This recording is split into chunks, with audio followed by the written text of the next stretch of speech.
Right here. Here.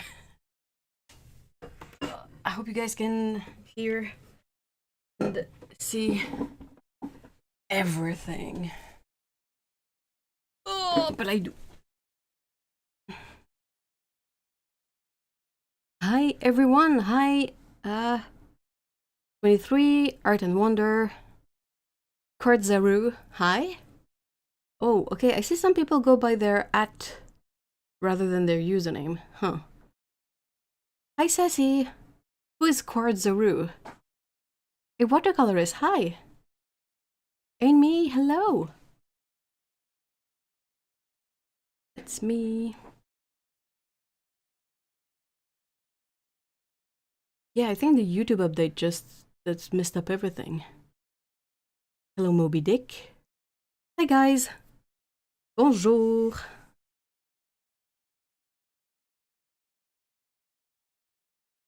Okay, wait, I'm trying to see who is who. Thanks, YouTube, for the update no one asked for. Hot Pockets! Hey! Okay, okay.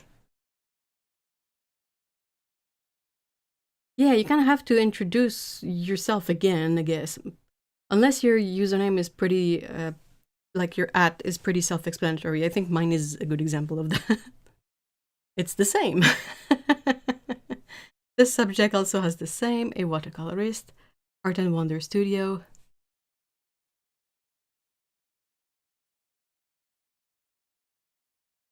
Hello, hello, hello everyone.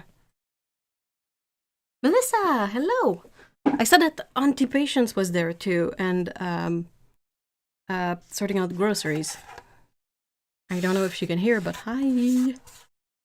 And yeah, I think I'm just gonna be continuing on these that I started last time. Because I didn't have much time to work on them in between this stream and the previous one. All right.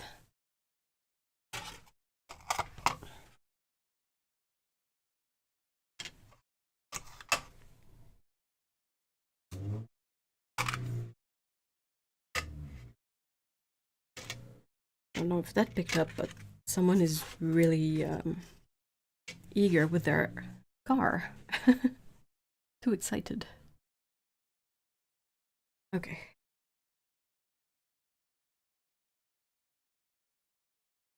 So, how is everyone today? How are you guys? When I go to account setting, it still shows Sassy Britches as my name. I can't see anywhere to get rid of. Yeah, it will be like the display name in the chat. I don't know. Perhaps if you look it up on Google, like how to change chat display name on YouTube or something like that.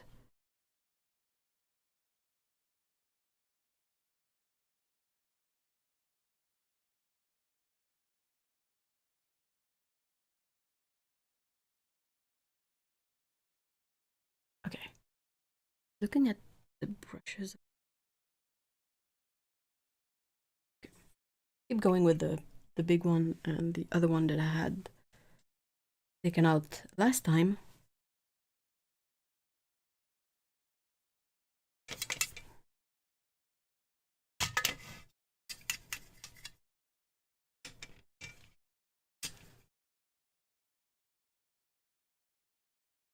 Oh wait, did Sassy share what they got? I got a tube of Daniel Smith Aussie Red Gold.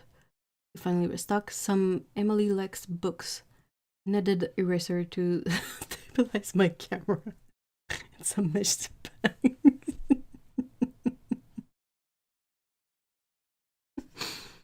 I mean, you can both stabilize the camera and erase with them, so I'd say it's a win-win scenario here.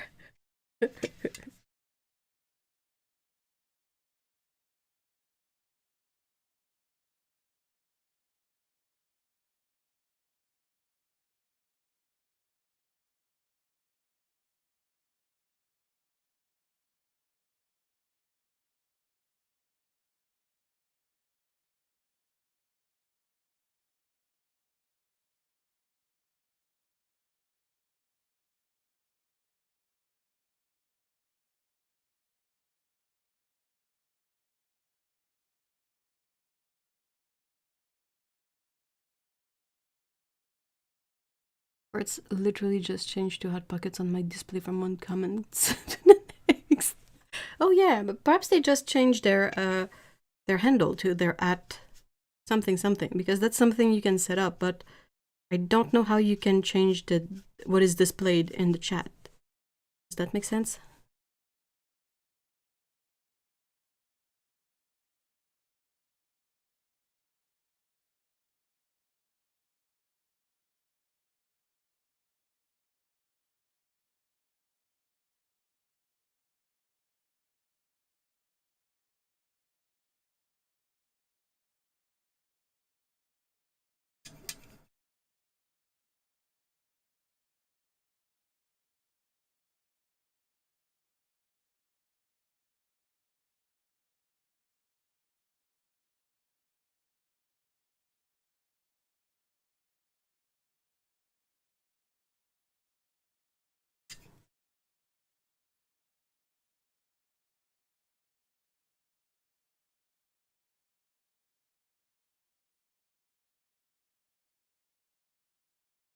Welcome back, Auntie Patience. Hi. Emotional Pumpkin. Hey. Hello, hello.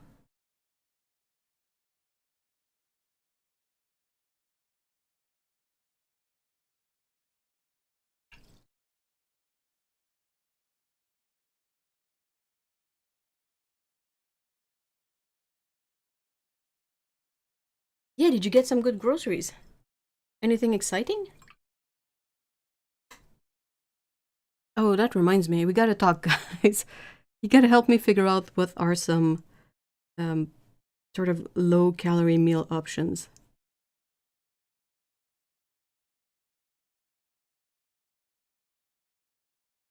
I missed the beginning. I see we are painting. Yeah, that's what I started in the last stream last week. I had started 2 paintings. That's one. The other one is right next to me, and I'm using yeah, the Roman Schmal mini palette.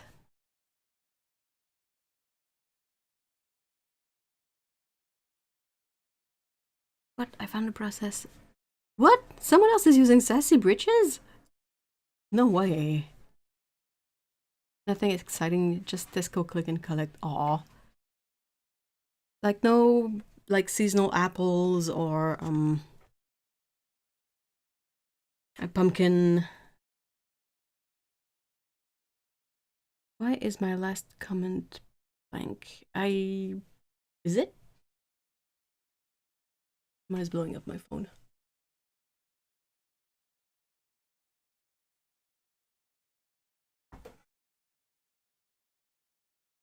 Yep.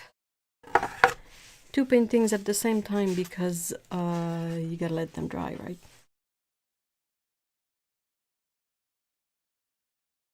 Oh yeah, comments to all. Live chat. Mine is, oh, perhaps that's on mobile. I'm on browser, so it's either top chat or live chat. Is the all comment and the other option on mobile?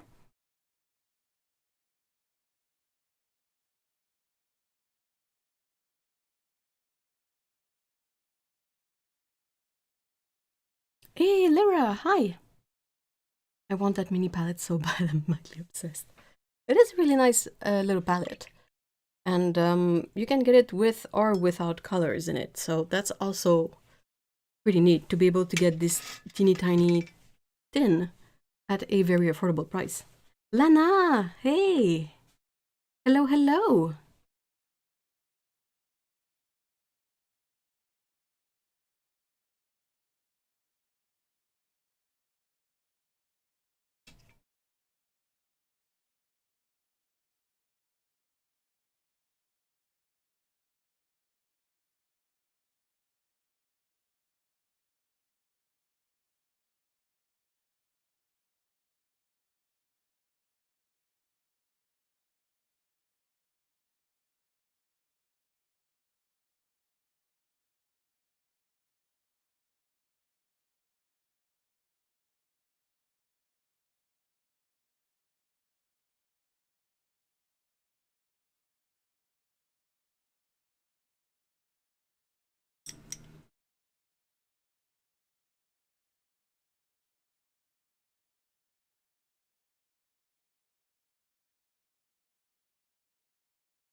Right, sorry.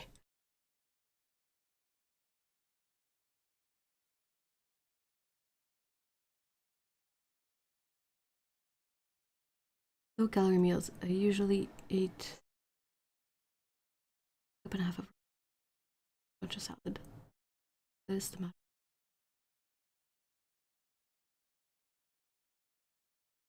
Yeah, because you know, like it would be great to be a bit more comfy in the winter pants if you. I did splurge on some Tesco finest crackers and snacks. Oh, that's lovely. And those are not yours. If you change it, your old one becomes available after 14. Yeah, okay, but who would steal sassy britches from you? I've been carrying my Roman Schmal mini palette a lot with me to sketch on the go this year. What colors did you add to it? I'm curious. Aw, I hope you feel better soon, Lyra. Was on a walkie with Dante. How is our old man Dante? For anyone who's got 4 additional colors. I mean, I made a video on mine. I can repeat them, but yeah. Had the flu last week. Was a pain. Oh no. Totally going to do a video about that once I got my mini palette. Well, and once I actually start doing. How many are getting? Yeah, it's part of, I think, the summer change. Mine were Pearline Maroon, Cobalt Cerulean, Pearline Green. Oh, that's lovely. We have 2 in common. I like that. Bills, hi.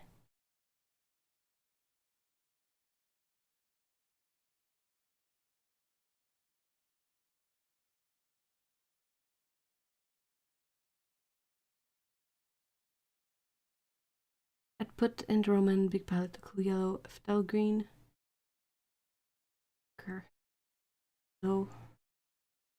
Which phthalo green? The blue one or the yellow one? Ochre. I love yellow ochre. I added Potter's pink and titanium. Ooh, that's a good idea. Any rumors about when Roman Schmal tubes will drop? It's really hard to say because, like, I can, like, they're obviously in the works, but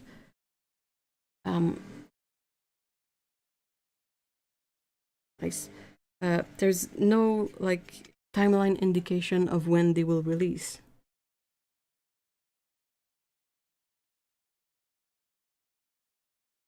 I might email Roman about that, or Lena, if you,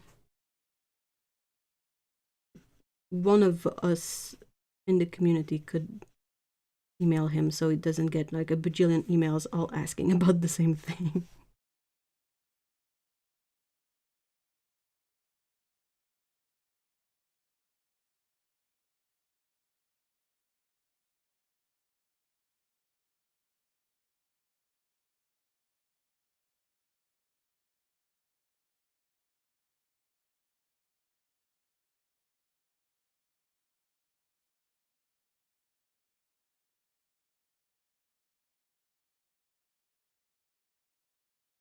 My Chest of Aquarius Brown was influenced directly by Ev's video. I think I have it in this set as well. That's the one I added. Yeah. I added Aquarius Brown and I have the Pearline Green PBK 31. Because there's 2. We have the deep one and the regular one.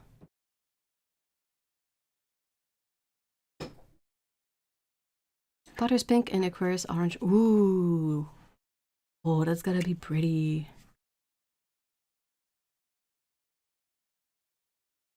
Blue shade. I always forget phthalo green, yellow shade exists.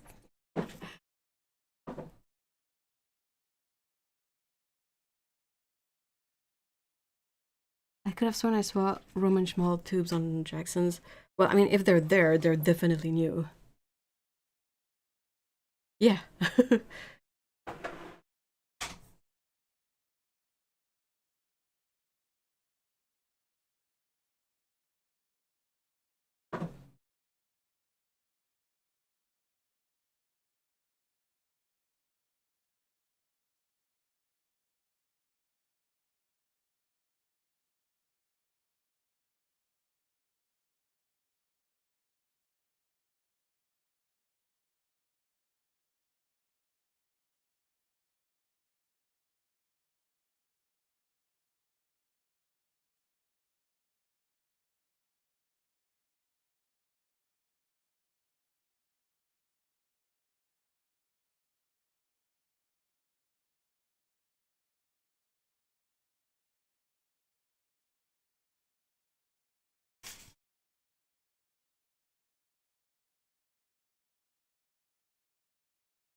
Speaking of ultramarine pink, I just got a pan recently in an order of Romish Mall open stock, and it mixes beautifully with cobalt cerulean. Make a delicate. Oh, that sounds very pretty. Okay, fine, you guys. I'll get out of bed and get out my paints. Yes! Yes! Let's go! Hey, Paulo! Hello, hello!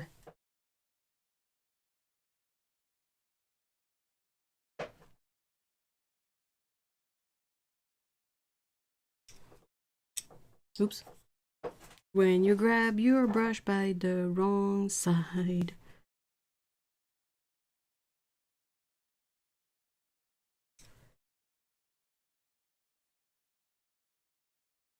That's right. Oh, I have to look that up. I saw your messages. I need to go back and check them. I saw them as I was going to bed last night, so I didn't check right away, but I really need to see that.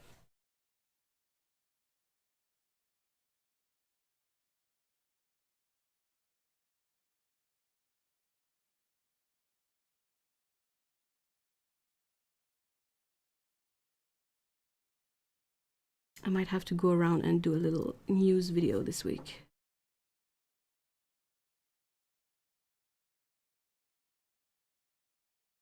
Yeah, a lot of the background here is a mix of Misty Morning and Cobalt Sea Blue and Shadow Violet.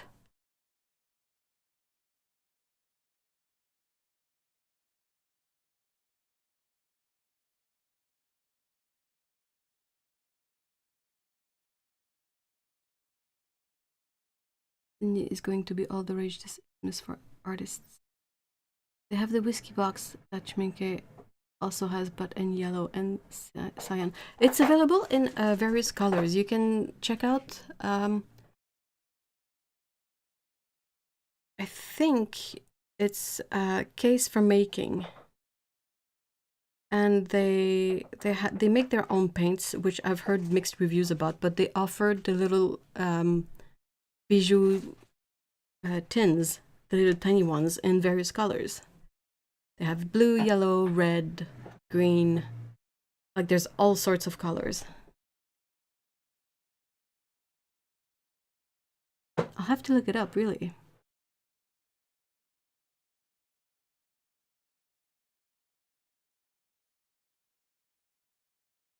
And Lydia has granulating colors now too. I'm getting too curious about it.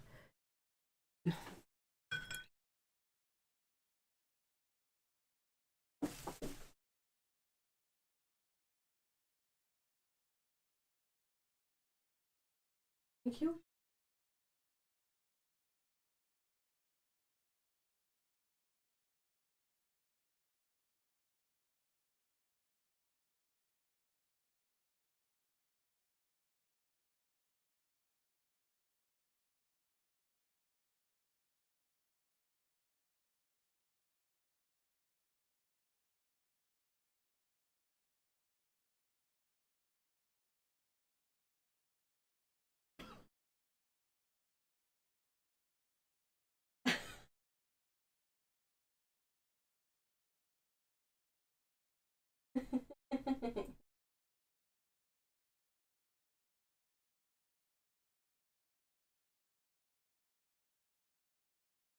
Not.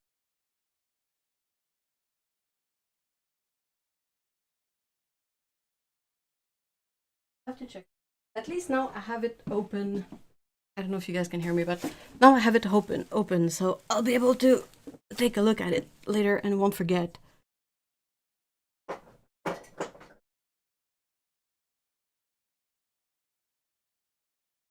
I'm going to go look up the Snady boxes. Also, it looks like the holiday releases from lots of brands. Oh, I have to do my rounds. They're coming out with all this stuff right now. Wow. Your news videos are so... Oh, I'm glad. I like making the news video because it's a good way, I feel, to share the excitement about stuff.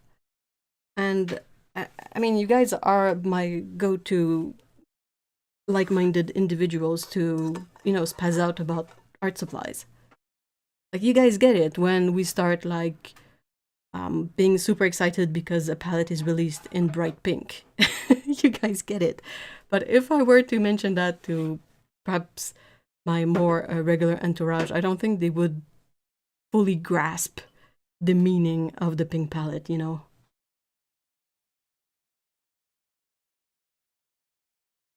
Paul Rubens released this adorable mini palette sparkle pad. Ooh, okay.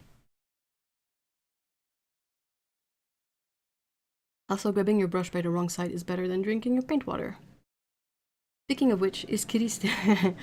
I try to be better about it, like to put the cover on my water or to clean out my water, but she will definitely try if we let her. Like if we sort of forget that she will do that, she will definitely give it a try. They know when you're watching them and they know when you're not, so. Oh, that's why, Paulo.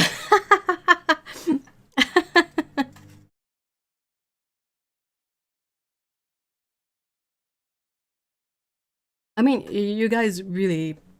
I appreciate when we all come together to put all the news, but I swear, I'm not only waiting for people to sending stuff. I have a big folder of links that when I'm looking for, like, if there's anything new, I usually go through all the links in there. There's like 50.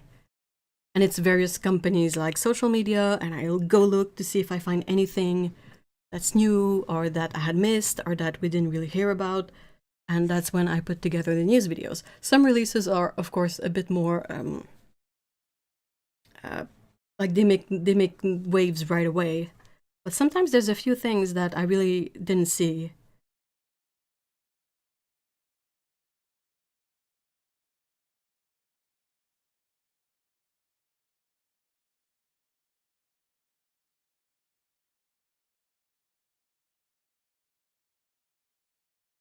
Decided to buy the 2008 edition of the book.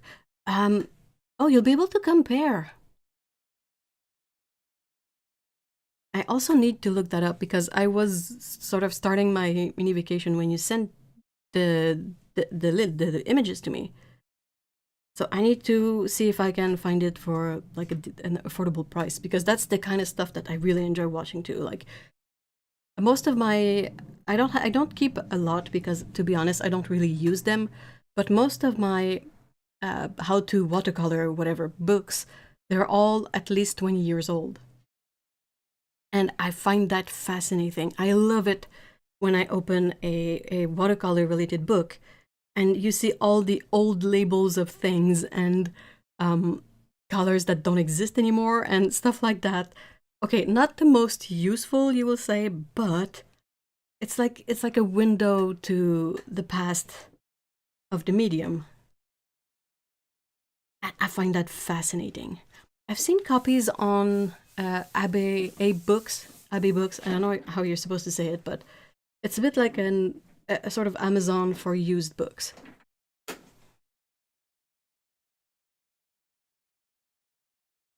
Oh, good, thanks. I might be leaving soon. I'm doing a course on Domestica, but ooh, who is the teacher?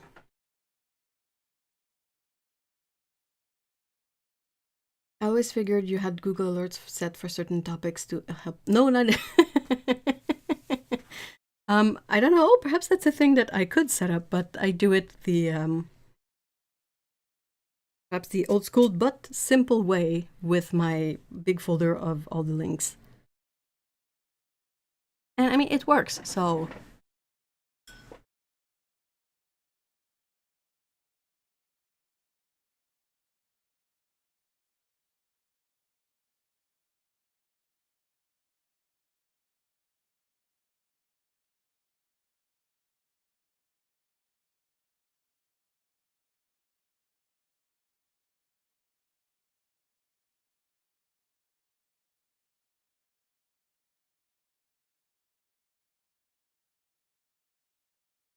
The fact that people seem to enjoy the news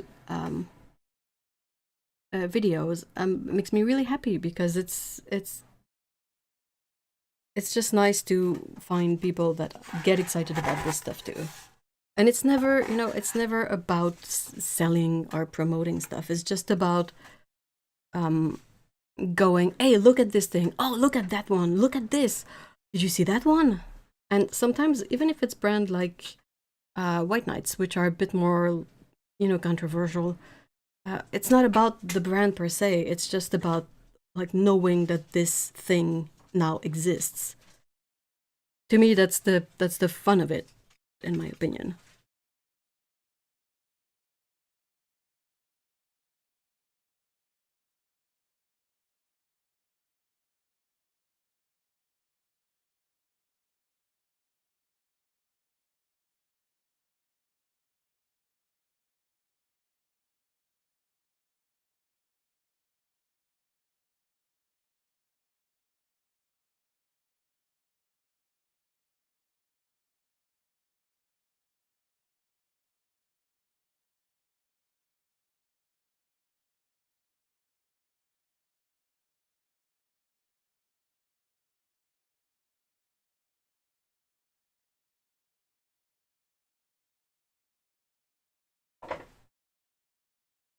The course is Introduction to Sumi-e Painting by Koshu.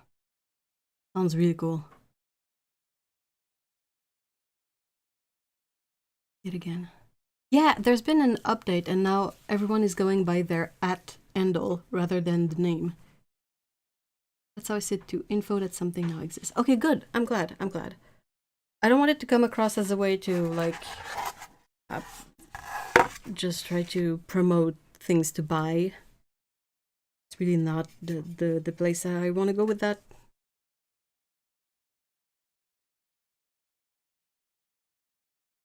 It's a bit like when you go to the movies and they have all those trailers before the main movie that you're there to watch. Like it's to sort of give a sneak peek or an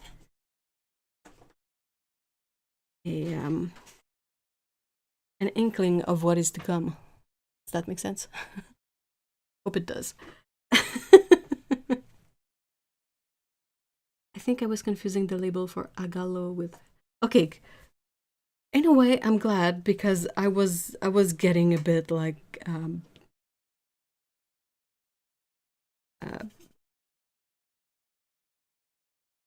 not nervous, not worried, and not excited. Just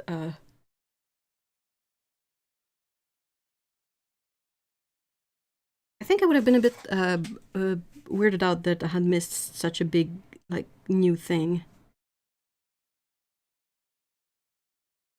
I know that Roman has tested like formulas in tubes and all of that, and I've seen like some test paints, like prototypes, but I don't know why exactly it. Like the prototypes I've seen, they were really nice and good, so I don't know why it's not like becoming an actual thing.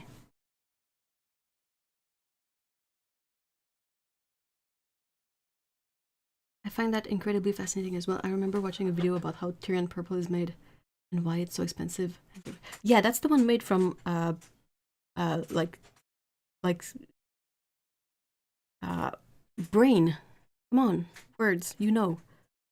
It's made from seashells, invertebrate, some sort of sea creatures bits. Okay. I totally don't take the news videos as promos. I'll always forget what IIRC means, and I say that every time. I still can't remember it. Ah! You have covered things that are industry-wide changes too, like potential pigment scarcity. Yeah, that too. Like, it's really just a little update of what's happening, or what did happen, or what's going on. In case you're interested, here's this. Yeah, and it's like, oh, look, this is a thing. And I have links if you want to go, like, look at the thing more.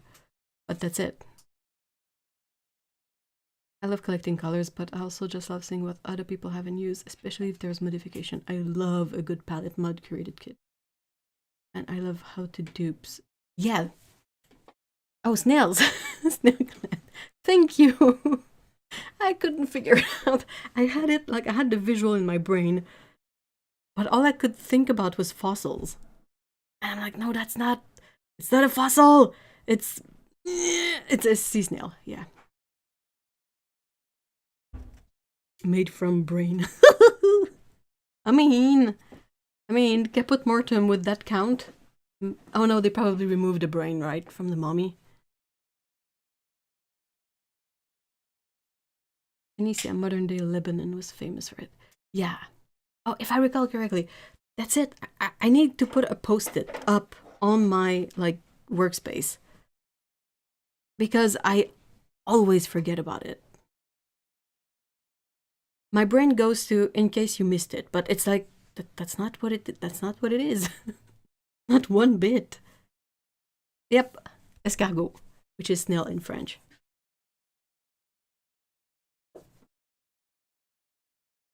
Such a tedious and messy process. It's gotta be. I mean, even just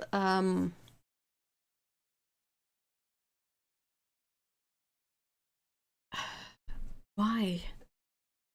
It's supposed to be the thing I know, color. What's the red one from Bugs? Cochineal. Cochineal.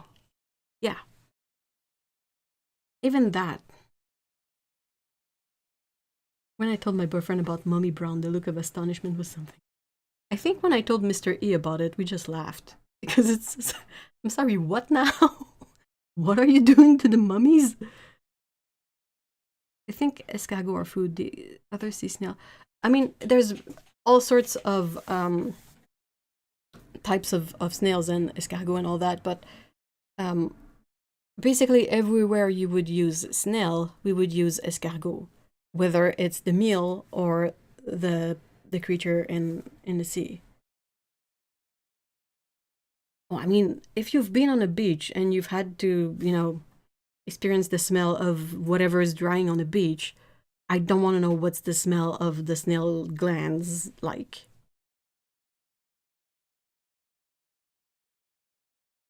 Yeah, let's just say that Tyrion Purple is not vegan.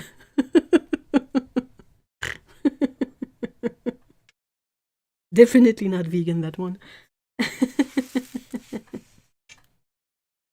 it's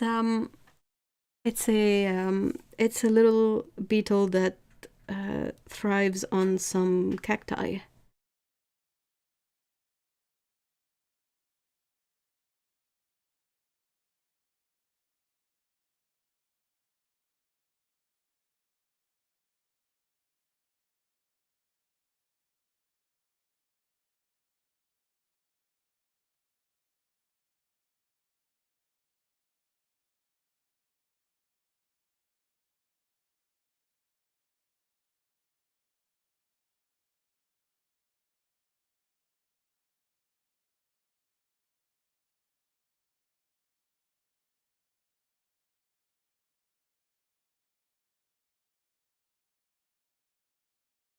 I think in that video they were eating the snails because otherwise it would have been incredibly... Yeah. I hope so. I hope so.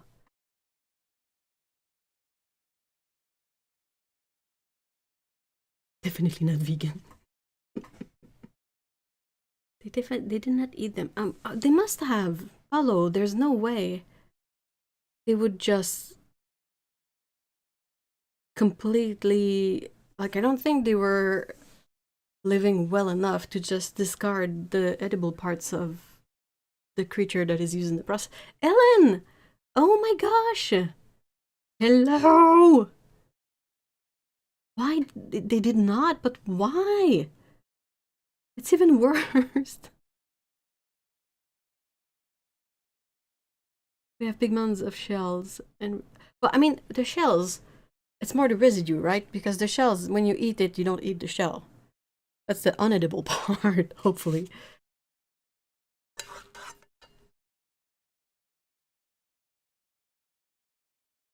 And remember that a lot of things that we know are edible were not eaten, like lobster. Yeah, but at the same time, they would not fish out lobsters just for the sake of one of their bits. In the general idea that if you already process an animal for something, it's a bit weird to not try to eat whatever is left, right?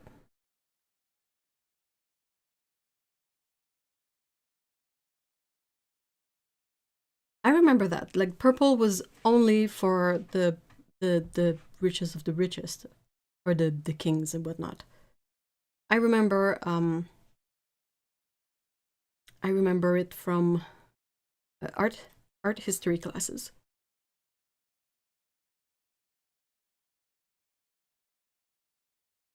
I mean, I buy that in the past people had incredibly unsustainable industries, or even now for that matter. I think now is worse, but yeah. And caviar too, it was considered waste and not a good style.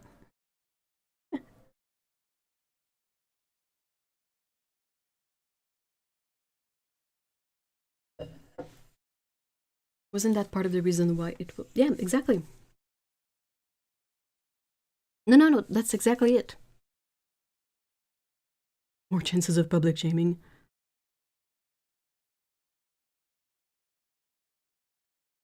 I will shame people who are not savvy consumers nowadays because really, really, we should know better at this point.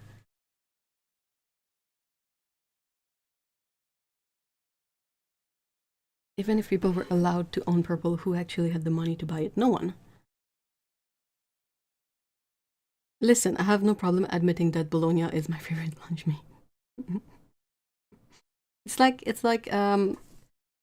like hot dogs, sausages, but in slices, and it's fine. Like I mean, if you don't like it, don't eat it. But it's good to know that at least some of the waste products of the stuff ends up as pet food, bologna, hot dogs, all that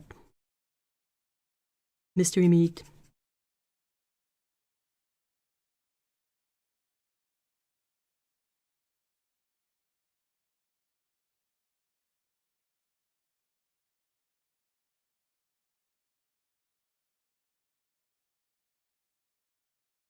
Yeah, but you're underestimating how curious people can be. Like, yes, the coca shell is really.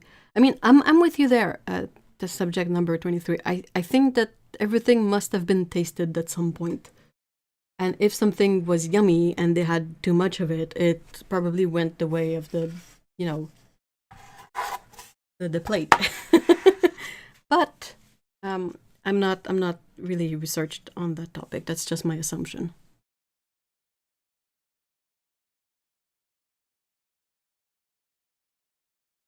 There's a big cultural component to it too. Like some cultures are uh, uh, have no issue eating whatever, while others are a bit more picky. It's like the saffron color in China. But I mean, saffron is a freaking chore to collect. It really depends on other socioeconomic factors. If other food that tastes better is available for cheaper, people will eat that first. Like lobsters used to be poor people's property. The thing you catch, the thing you catch in your fishing net that you did not want. So long as it's not straight up poisonous. People didn't want to eat bottom feeder. Yeah, but if you are like poor, what are you supposed to do? You want to eat like you don't want to die, right? Otto! Ah! Hello! Sometimes even religious. I mean, absolutely. A lot of religions will say no to some meats or yes to other foods or whatnot. But yeah.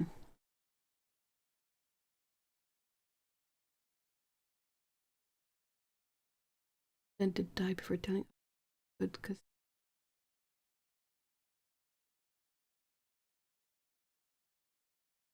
I mean, obviously, food poisoning was a real thing. It's still a thing, and it's gonna probably be a thing even more now that RFK exists. Sorry. Yeah, we started at Tyrion Purple, Otto, and then I asked like if they were using like the bit of the snail for the color, did they eat the rest of it? And we started on a big discussion about what people would eat or what they would not eat. I think something bitter was considered questionable already. But if it doesn't kill you, it makes you stronger. Like, people didn't even want to eat potatoes. That's just such a blasphemy. I'm sorry, what? You mean the best carb ever? Potatoes?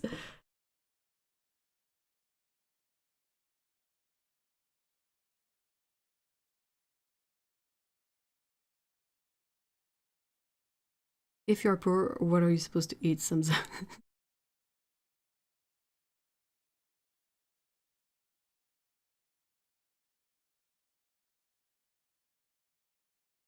over here, the kings had to pretend it was very special and allow people to steal them, so they started. Yeah, but in other places, like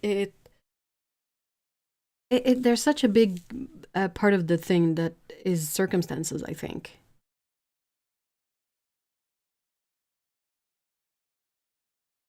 It always gets to a point where you're like very hungry, and all that's left is potatoes. So I mean, you eat the tomatoes are nightshade, like eggplant, and aren't peppers also nightshade? But it's mostly the leaves, I think, that are a bit problematic for tomatoes, and we don't tend to eat the leaves. Potatoes if you're close, but it's pasta. No, it's potatoes! Potatoes, you don't even have to transform them. They're good. You just dig them up and eat them. Okay, you cook them first, but you know. The moment we invent the pasta tree, I'm gonna be with you on that. But for now, potatoes. I come from Japan where we eat anything that is edible, so I'll just be in the corner.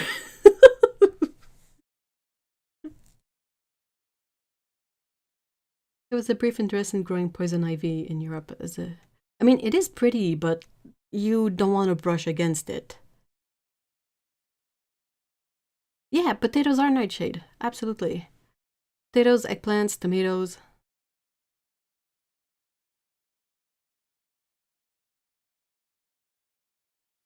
They said no to debate. No, we have to say yes to poutine. Oh no, he hurt his paw. Oh.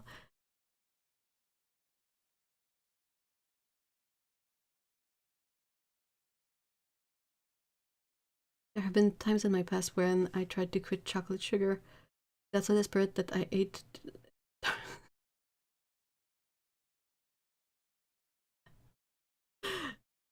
Potatoes, no pasta tree. Potatoes! Potato pirate! Hey, we summoned you! Discussing potatoes. Oh, that's awesome! Hello!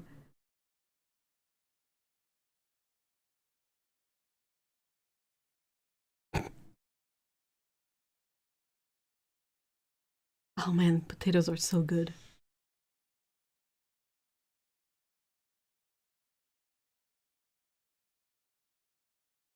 We did. We summoned Potato Pirate.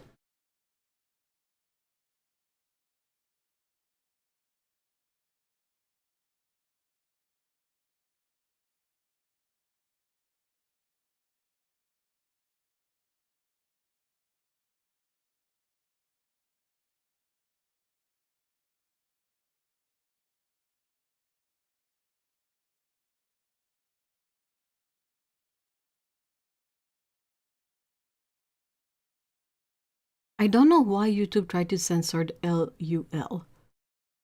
No idea. Potatoes can actually poison you. Yeah, but you have to eat a lot of it, like. And also, I think you have to eat it mostly raw. And I don't know if you guys have ever bitten in a raw potato, but it's not necessarily a great experience. Just say potato 3 times in the mirror and I appear. I made the mistake on buying dark chocolate with 95% cocoa. Oh, it is you can't just binge on that, right? You grab a piece or two and then you're like, I am all chocolated up.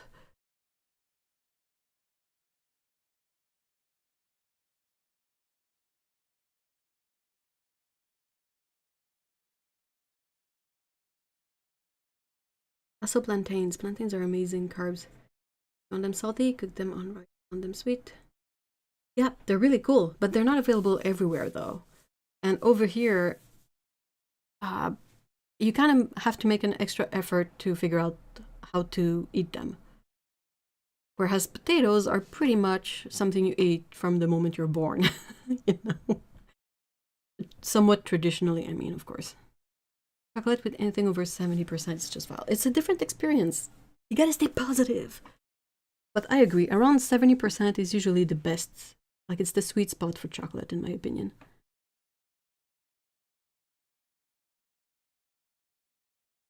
A friend of mine has Mrs. Brown. Mrs. Brown's boys yelling, "Potato!" as the notification. Oh man. That said, I can't handle more than like 80%. I feel like above 70%, it's on a case-by-case basis. Like some particular, what's the word I'm looking for? Like some particular cacao beans will taste like more or less bitter.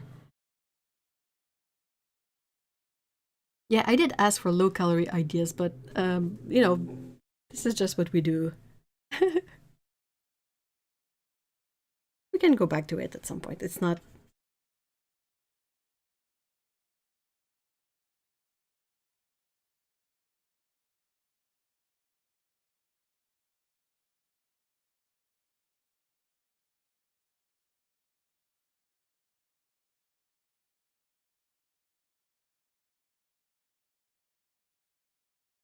Real chocolate is only 50%. Anything above that, we need to add cocoa. I'm fine with just about any percentage of chocolate, to be honest, as long as there's no added milk in it. I don't know why we do that. I hate it. 70% cocoa is my max, to be honest. I prefer the more floral I don't know which one I prefer. I know that for coffee, it's the more earthy coffee. But not earthy, not like beets earthy. Because bleh. But I don't really like floral stuff either.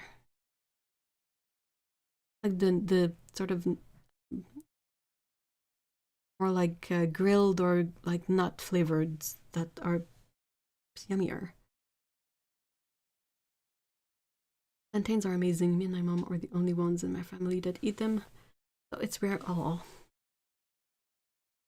for anyone with a full food nearby, they carried this one brand of chocolate that has wild flavors. What kind of flavors, Sassy Britches? Low calorie ideas for what? For me, so that I can fit in my pants for the winter.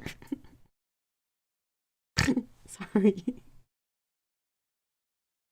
I find above 70% can start to get grainy in terms. It gets really brittle, right? Like it breaks really easily and it doesn't melt easily too, because it is mostly the cacao powder, not a lot of the butter and not a lot of sugar in it.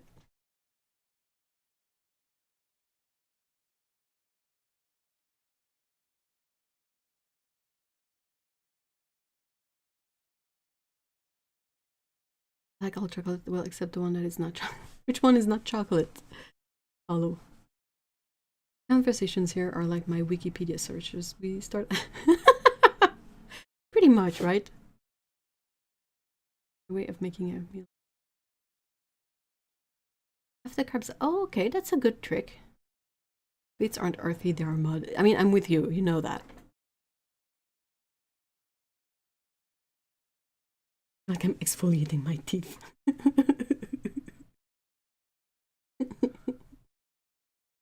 Test is Obsessions Walt chocolate. Cool. Do you ever see them in Goya? And another brand who do plantains. Ooh.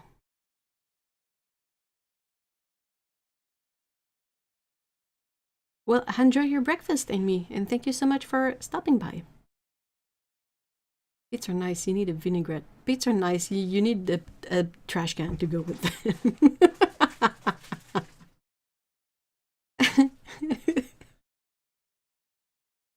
Oh, beets and apple. What, misery?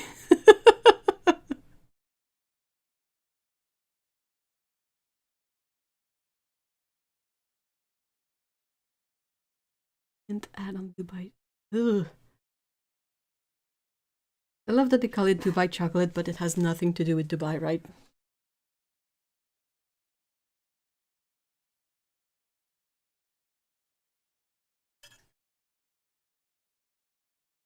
Also that beans and peas help. They're full of protein and fiber.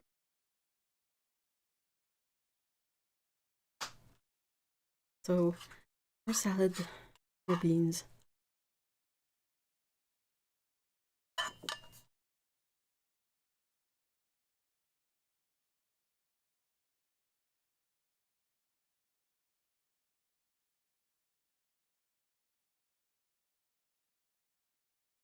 If white chocolate is chocolate, then... I mean, white chocolate would technically just be the butter, right? Like a solid block of cocoa butter. And I mean, if we stick to that, technically chocolate doesn't have any sugar in it. So you can do something really fun. If you have cacao beans, you can break them up and you remove like the peel that's around. It's like a big peanut, you know, in the sense that it has sort of a shell around it, a soft shell around it. But you remove the soft shell and you crush the bean and you infuse it like tea. And it's really delicious. It's a much softer drink and a much softer taste than if you ate the cacao bean on its own. And it has this super, really like mellow chocolate taste. It's really delicious.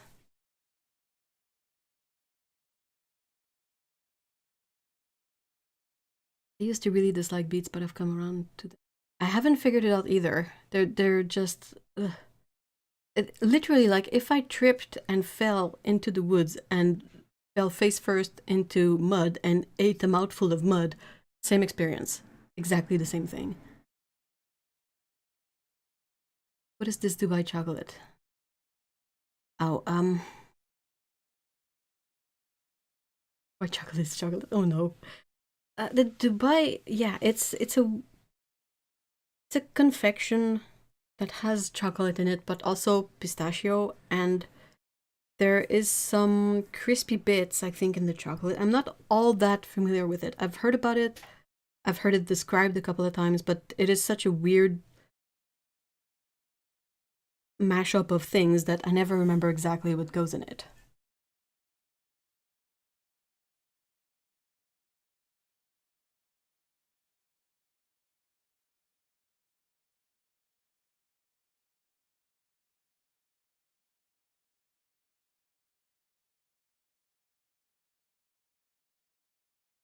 I dislike beets for a completely different reason. They're phthalo red, and if it touches my clothes, oh yeah, absolutely. You have to, if beets get on your clothes, you have to take the whole garment and get beets on it, so it's at least a uniform color or something.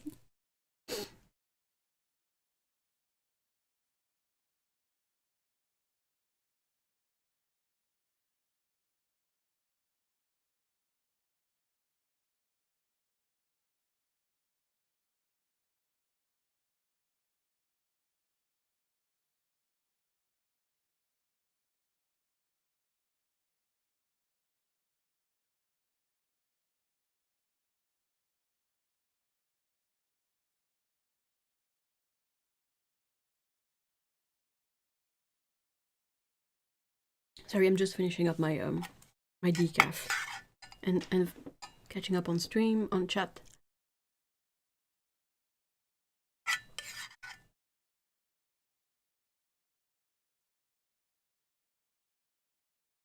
A bunch of people at my work were gushing over it, but then they had a food safety recall for Dubai chocolate here, so heavy. You know what that reminds me of? The stupid pink sauce mess, really. I want a phthalo red color, but I suppose it's just I mean, it's not phthalo, it's quinacridone, but yeah, basically. Dubai chocolate sounds a lot like caramelized pistachio covered in chocolate. I used to get that. Sounds delicious. Okay, flavors mango, plantain, habanero, okay, cayenne, Veracruz orange, and 72 Peruvian. Oh, that one. Ooh.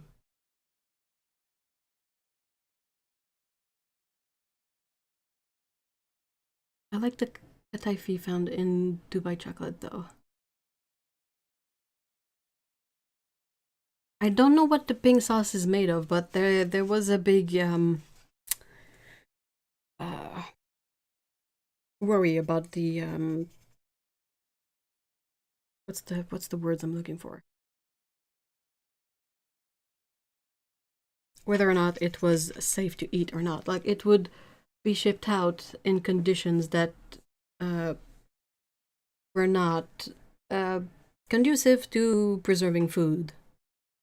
And people would open up their package of the pink sauce and would receive some sort of nightmarish substance in there that had been exposed to too much heat, like lack of refrigeration for too long, and all that kind of stuff.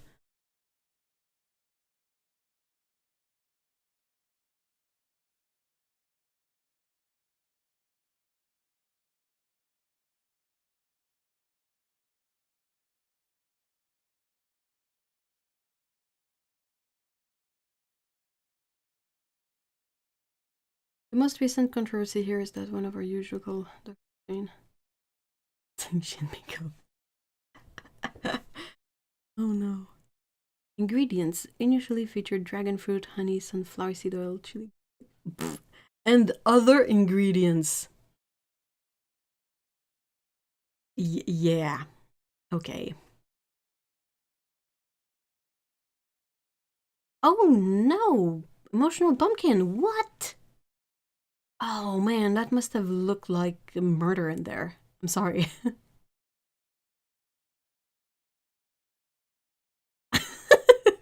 Oh no, Otto is putting her foot down with the white chocolate discussion.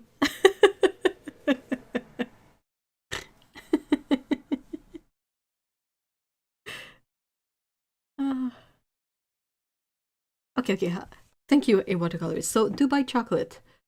It is pistachio paste with chopped phyllo pastry and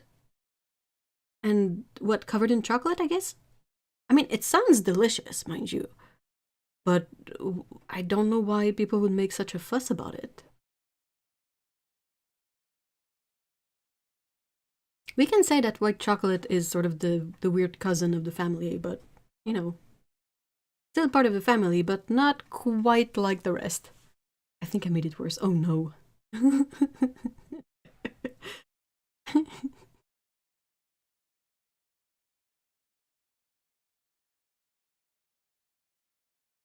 The chopped phyllo is called kataifi. Is it a bit like the uh, pastry you get from baklava? Baklava. Delicious.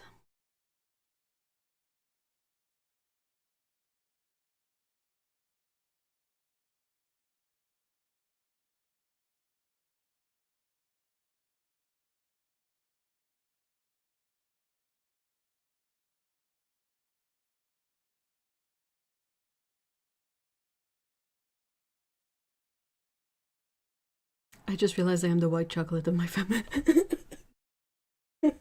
I think, I think all of us in chat are either the white chocolate of the family or the 99% dark one. You know, the weird ones that you invite to the holiday events, but you're not quite sure what to do with them. Yeah, I think that's us. Oh, hi Luna and Caramel. Hello, little girls. Hi, babies. So I guess they're technically not really babies anymore, right?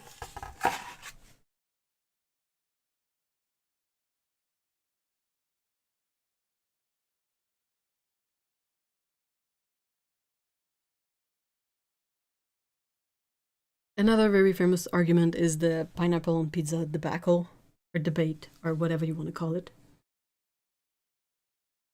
In other places, they use luanda, which is a very thin vermicelli, thin pasta-like thingy that is used to make desserts in the Arab?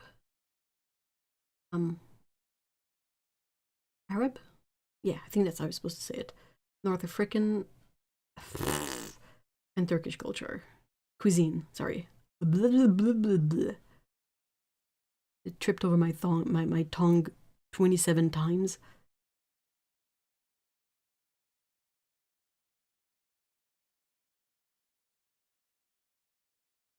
They're not fully grown yet, though. They're 3 months, and apparently rats are... Okay, so they're like teens, right?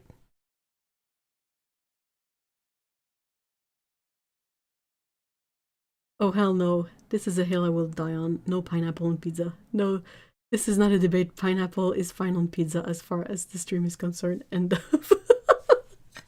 see? See? I told you.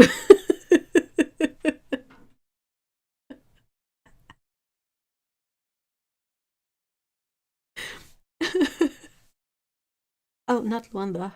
Hold on. Kunafa.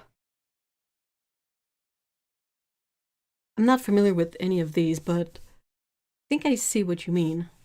And all I'm hearing to me is, that sounds delicious.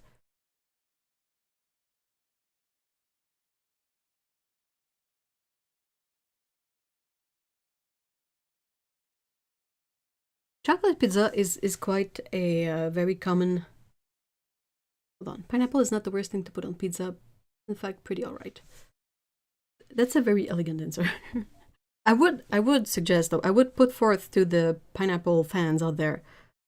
I feel like the standard canned pineapple is just gross. But it's gross anyway, like whatever you put it in, whether it's fruit salad or desserts or whatever, like it's just gross. But if you get frozen pineapple or fresh pineapple, that's the one that's pretty tasty on pizza. Pineapple on pizza means more for someone else. Pineapple eats me back and gives me canker. Oh no.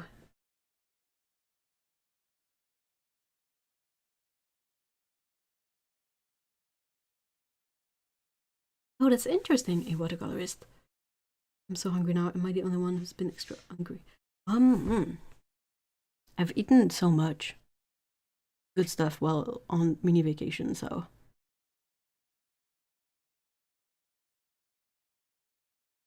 Chocolate pizza is basically just like pizza dough with Nutella on it. It's fine. Like it's delicious. Is it worthy to be called pizza? I don't know. It presents as such, but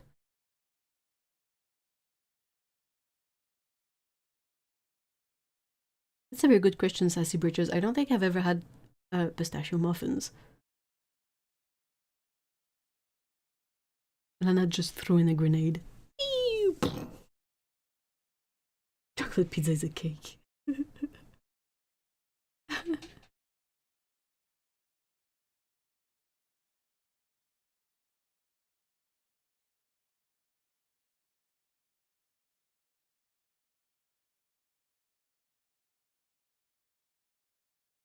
Might be a cookie. White chocolate are mine, and if they're and pizza Hawaiian is good. Who is hidden behind the Moby Dick handle? Did you say? No, I've never. Pistachio is not a very common flavor here, so I've never really had anything pistachio flavored. The most common thing I think with pistachio would be ice cream. But why get pistachio ice cream when you can get chocolate ice cream? Which is what I've always told myself. To you, is chocolate pizza a normal pizza dough with chocolate something on top, or is salad piece? For me, it's the first one. It's the pizza dough. Like, they just cook the pizza dough with nothing on it, and then they put the chocolate.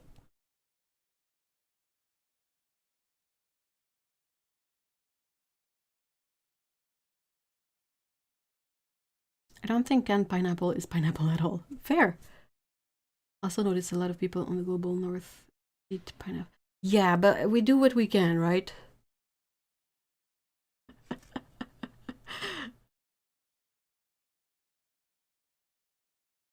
mean, it's not like we can get uh, plant ripened pineapples here. Are you kidding me? It's good enough that we can get any kind of fresh pineapple.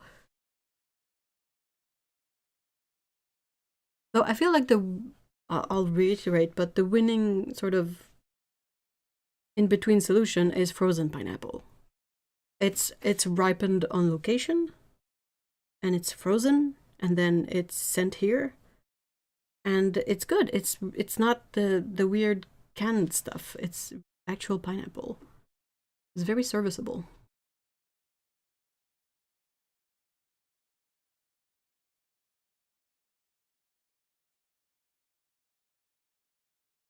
Very strong craving for pistachio ice cream, though.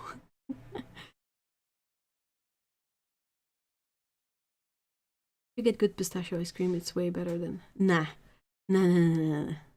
You can tell 10-year-old me that the the chocolate-free pistachio ice cream that's mint green is yummier than the one that has all the chocolate in it. Old me, well, young me won't believe you.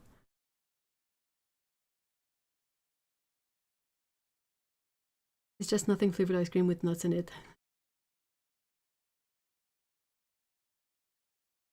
We get a bit like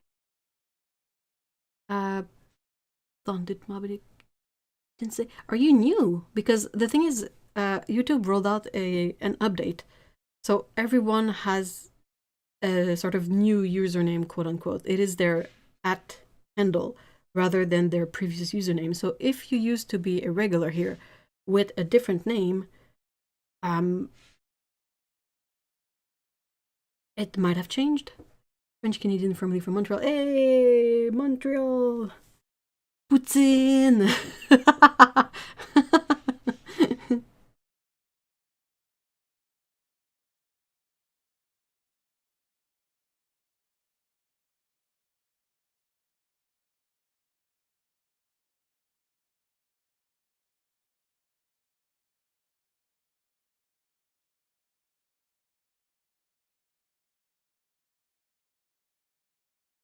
Moby Dick 2 is the name of my boat. Ooh!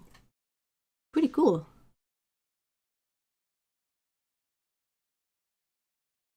It's gotta be a pretty solid name for a boat, right? Especially if your boat is white.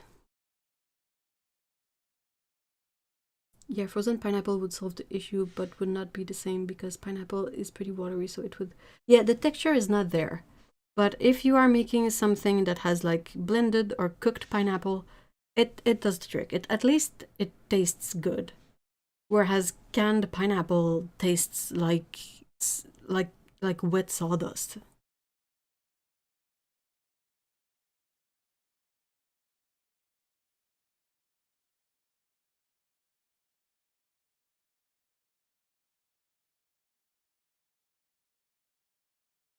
I want some poutine. Poutine. Potatoes and poutine.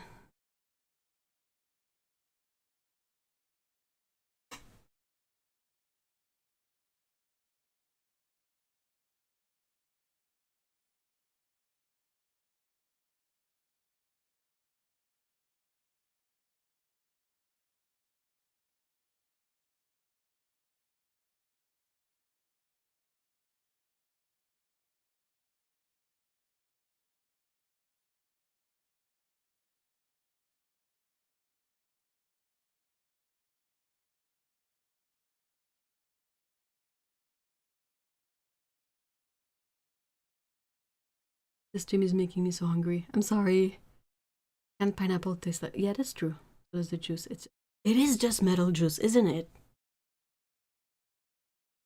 It really tastes like the can it was in. So bad. Où êtes-vous? In Quebec. Au Quebec. Yeah, if you get ignored, it's more likely that it didn't show up on top comments. Puts in, yes, comfort food, different name. Oh, okay, cool. Well, I mean, it's nice to see you then. Hi. Hello.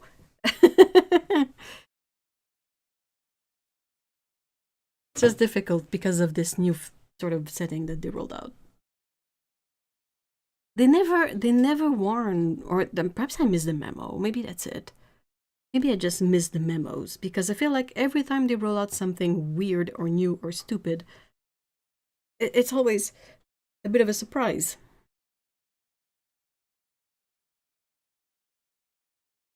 When you said puts in, I thought Quebec. I'm in New Brunswick. Hey! Are you, like, bilingual? In New Brunswick? Is it New Brunswick has Acadie, right? Does it? Is it? I think it is.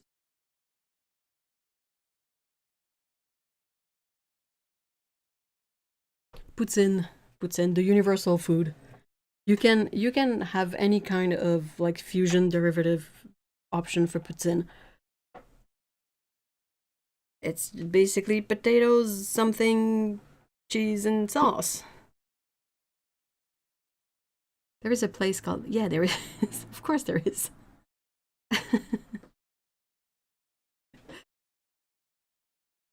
The thing is, pineapple enzymes are pretty strong, so it makes sense to me. Yeah, and that's also why it's they say like kiwis and pineapple are things you cannot put in jello unless it's canned pineapple, because I think that nukes the enzymes or something.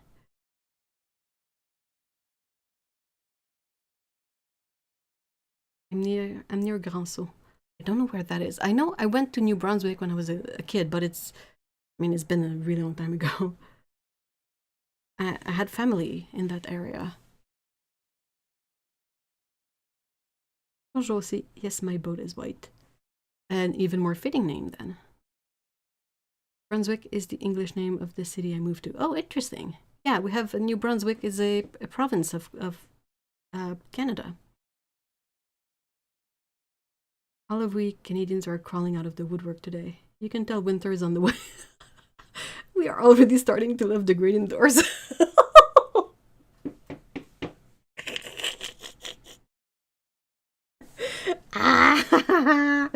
Oh, the great indoors. Yep.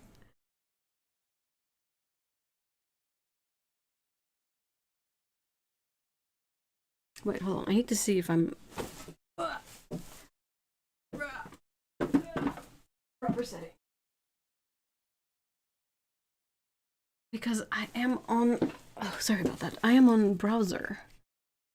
Oh, it's live chat or tap chat, but I don't know if the 3 equals right. Where is my cursor?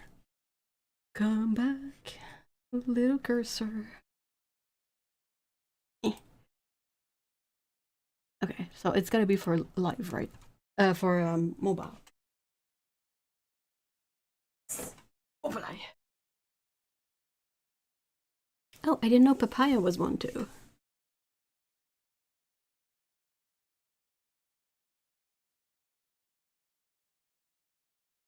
Out of Edmundston, which is near the border of Quebec.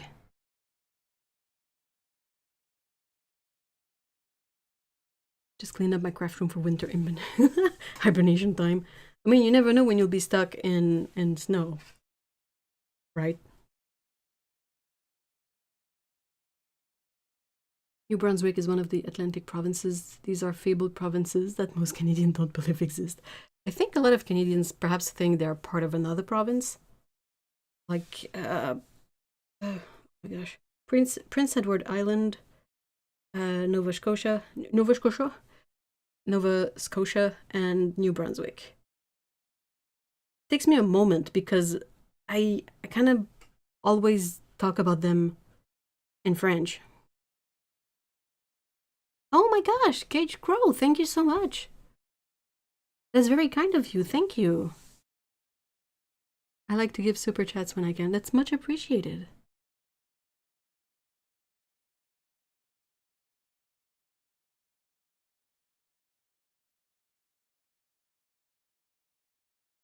There's fairies there too.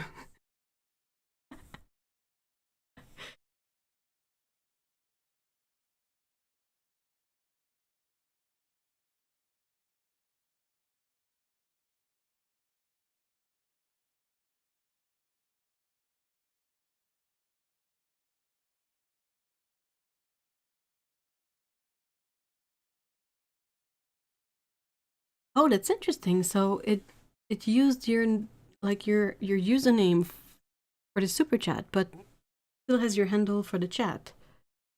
I gotta love how they made that very simple and easy to follow, right?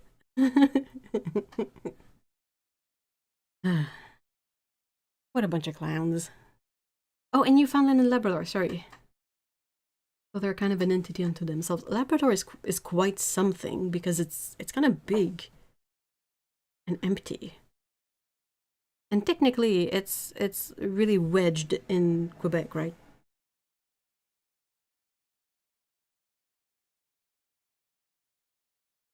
Oh, hold on. I'm having a stupid idea.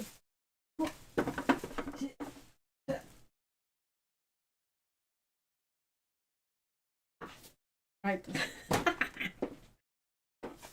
I mean, these have got to be pretty common throughout Canada. I cannot believe otherwise, but this is what we called a Cahier Canada, obviously.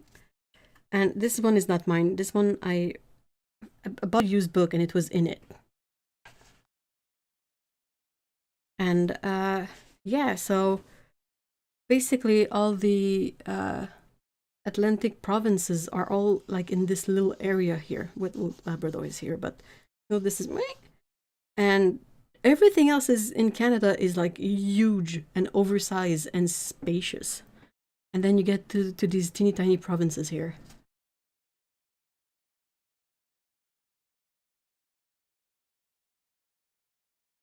They have ogres in. I mean, they might. But yeah, so that's usually the exercise books that you would like use in school. And yeah, this geography with Hiv, whatever whatever that means. I'm not very savvy in much of everything, but I just remembered that I put this in the recycling bin because I'm not gonna keep someone else's entries on Pearl Jam songs from the 90s and diary entry. Oh, and the person translated the titles of the Unplugged in New York album from Nirvana, and I laughed. It is very approximative, so that was funny. But yeah. Yeah, they're still available. I mean, I see them when it's the back to school sales and stuff, but I don't know if other provinces also have them. I don't see why not, but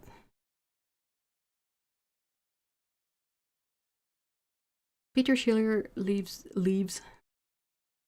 in one of the Atlantic provinces, so I believe in them. He's really good. I remember seeing his painting. He's quite talented or skilled. Grunge fan, yeah. Oh, that Unplugged album is still, to this day, one of the greatest gifts to music ever. And you can find a lot of it for free on YouTube, like the Nirvana YouTube channel. They have most of the MTV Unplugged album over there with the little bits between the songs and all the extra, like just chit chat between the band members. It is so good. I haven't seen his painting in real life, but I've seen him. I've seen them on in videos, and I know he would have them for sale on eBay back then.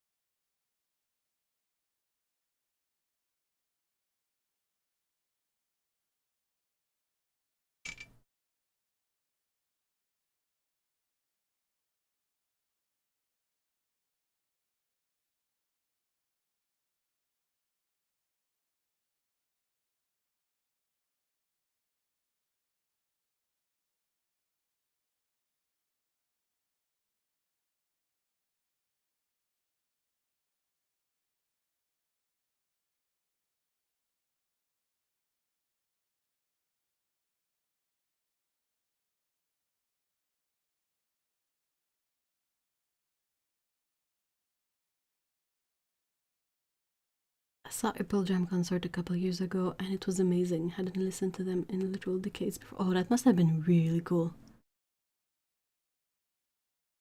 I think Peter Schiller sells this painting on Etsy now. Oh, okay, cool. That's really cool.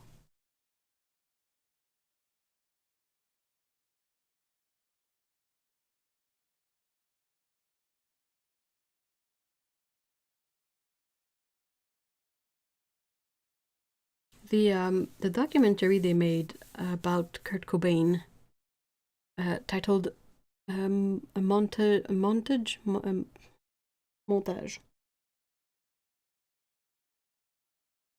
montage of heck, I think. Anyway, it's pretty interesting, and visually it's also very interesting because a lot of the presentation is animation, but I think it's mostly rotoscopy, which is when you film something and then you have it sort of split out in all the frames of the footage, and then you take some frames and you draw the frame, and then you re-put that together, and it makes an animation.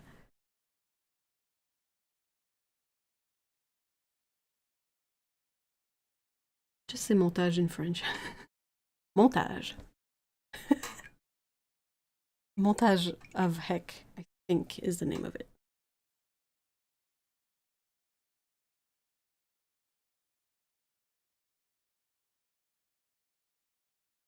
It's difficult at times to remember where to put the like on which syllable I have to put the accent, like the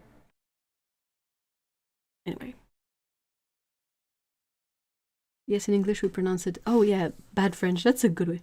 Montage. Oh cool. Yeah, like Johnny Mnemonic. Wait, Johnny Mnemonic, is that an animated movie?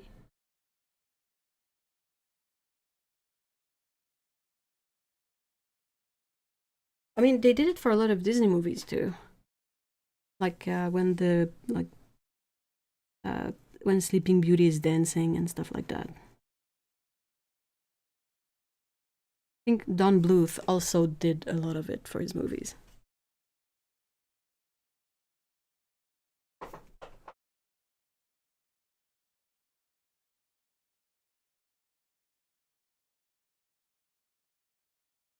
No, it had some rotoscope sequence. Okay, okay, okay. Because I was like, am I mixing up my movies? Yeah, I remember that one, and I think it didn't it also have Keanu Reeves in it? When I think rotoscope, I always think of Bakshi. Yeah, that's also one that did a lot of it.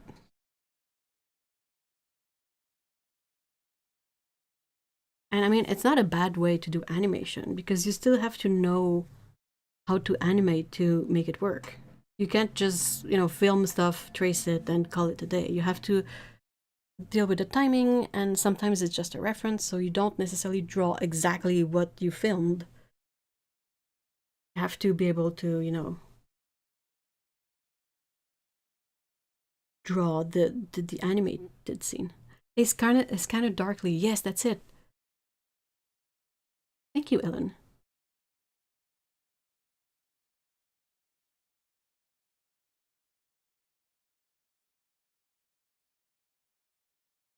There's an upcoming movie with Keanu Reeves that looks to be really awesome. I think it's titled Guardian Angel, something. Is that it? That's okay, Potato Pirate. Much appreciated.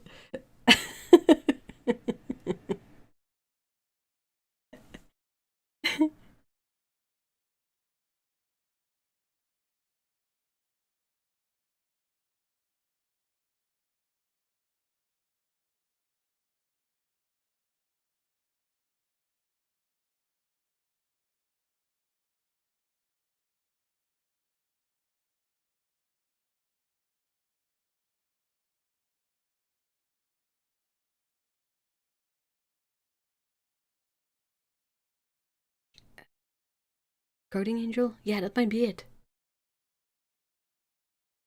I'm excited. Yeah, it looks amazing. I think it's gonna be a lot of fun. Also, it has Keanu Reeves in it.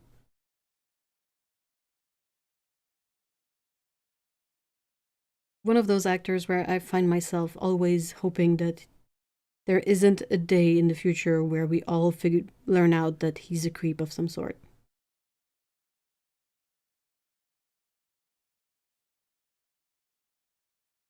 We've had enough creeps. We don't need more creep. Thank you.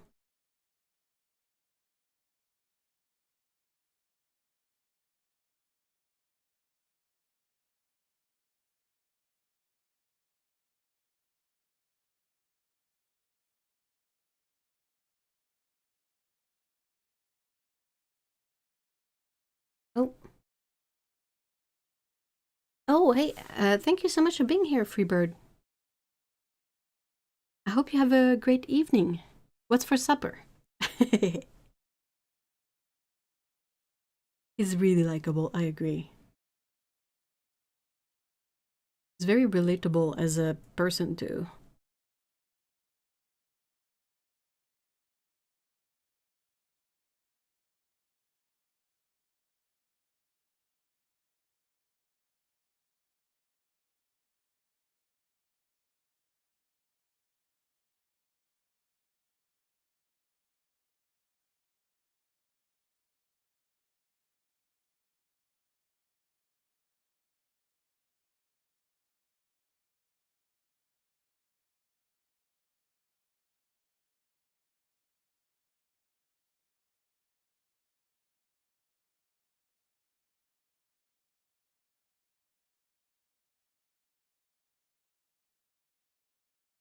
I'll embark on the never-ending journey. Hold on, what journey? Wait, what? Grief seems like the real deal of actual human being with empathy. I'd be shocked to learn otherwise. Most other celebs, eh. But Reeves? Yeah, that's the same vibe I get from him. But there's still a little bit of me in the back that's like, but what if? And I'm like, shut up. And like, yeah, but you don't know, and I know, but shut up. Don't ruin it, please. I spend so much of my free time painting that I have fallen behind on video entertainment that is not anime or K-drama. Doing the dishes. Oh, okay. Well, thank you so much for being here, 23. Show those dishes who's boss.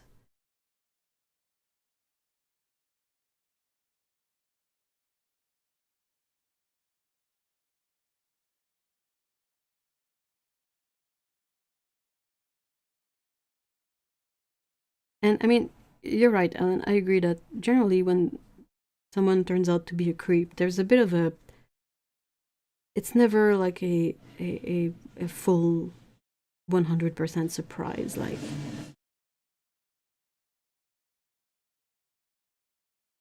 it's a bummer. But it's never like, ah, that guy, no.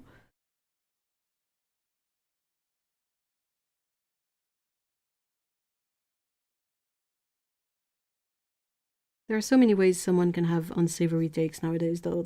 You never know. You never know.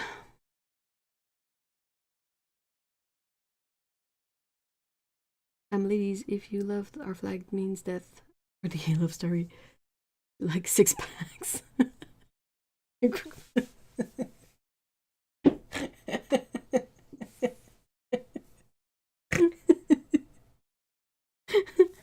Otto, salesperson of the year. Ravioli and spinach garlic bread. Oh, okay, ravioli and spinach garlic bread. Anyway, that sounds delicious. Oops, I got spaghetti sauce.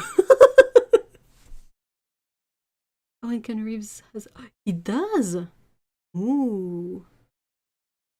There's a difference in not needing to know and needing to not know. It's Our Flags Mean Death. We're so collectively traumatized by learning that it's nearly all men and it's got us waiting for. Yeah. There's always a thing. There's always. Just love gay guys. I love how straight in you are. Although I see what you did there. Sorry. Oh my gosh. Our flag means death. It is so good.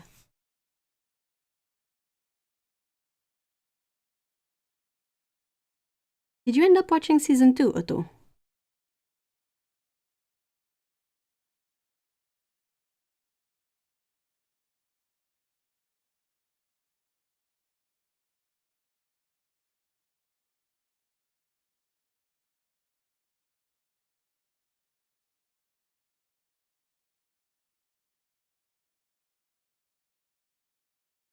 Not a word that applies to me or my...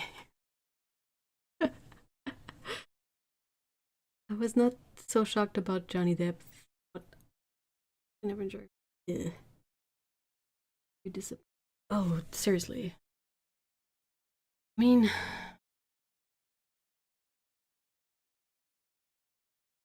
I feel like every time... No, not every time. I don't want to say that way, but it happens so often that you find out that someone has been cancelled. Like, I was speaking with my dad this week, and he was talking about some like Quebec TV person, whatever.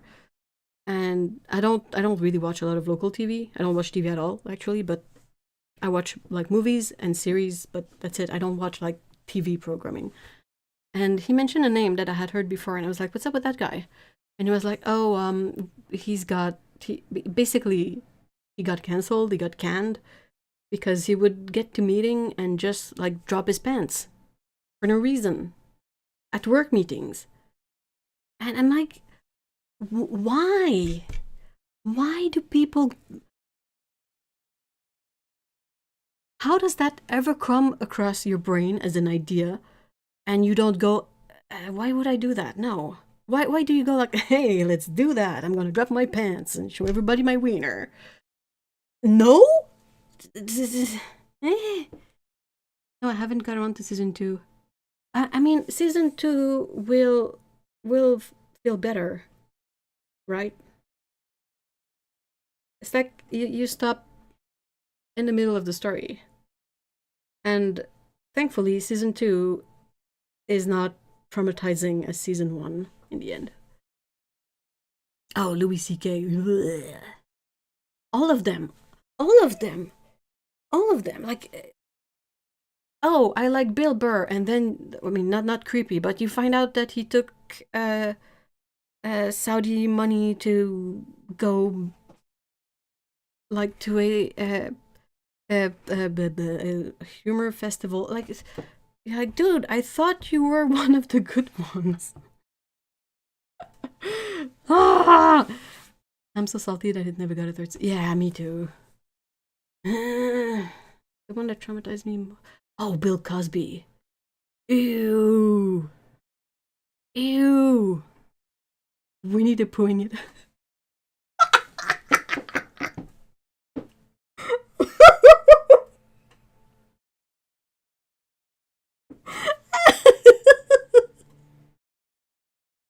Yeah, Aziz Ansari as well. There's quite a few, like if you look at the lineup of the show, and it's like, ugh, guys. I mean, some you expect, like Louis C.K. already nixed, Chappelle, the same thing. There was Jeffries. Is that his name? Jeff Jeffries? Is that his name? Anyway, like a few comedians that took the Saudi money. And you're just like, ew. Ew. I'm glad that David Cross not only didn't take the Saudi money, but also tore them a new one.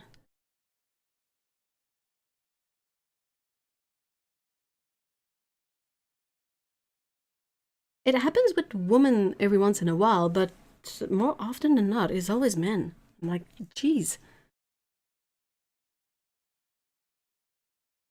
Like Louis C.K., same thing with the Winnie the Poohing it at like showing people things they don't want to see. without their consent. And you're just like, why did it ever, when that specific thought occurred into your head, why did you go with it? Like, where's your common sense that would make you go like, no, that's not something people do. What the heck? It was.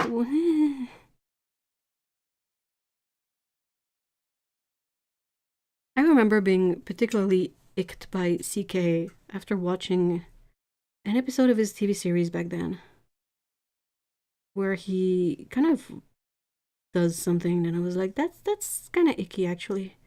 I don't want to go into details because, blech. But it's like, eh. Oh, a watercolorist. Have a great evening. We here in the family hope Celine Dion didn't get the polywired lobotomy. Her kids' clothing commercial was weird. Oh, really? I didn't follow into that. I'll have to look into it.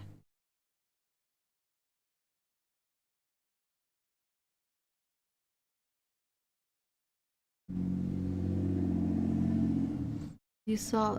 No, I didn't see that. And the organization they were donating it said they were not taking...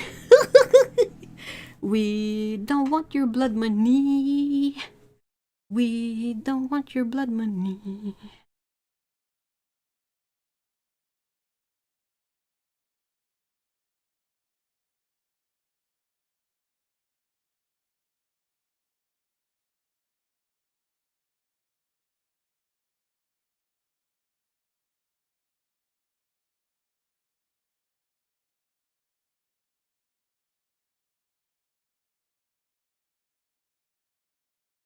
You know you've messed up, right? When that happens. Full rejection.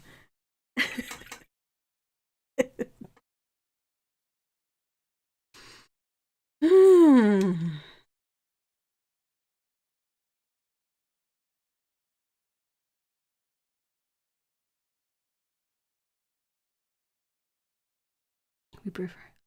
I'm not a big Celine fan, but I feel like um I would still prefer to have her be a good ambassador of the country. She did. There's one thing she did recently that I thought was particularly awesome, is when she did that song for the Deadpool movie.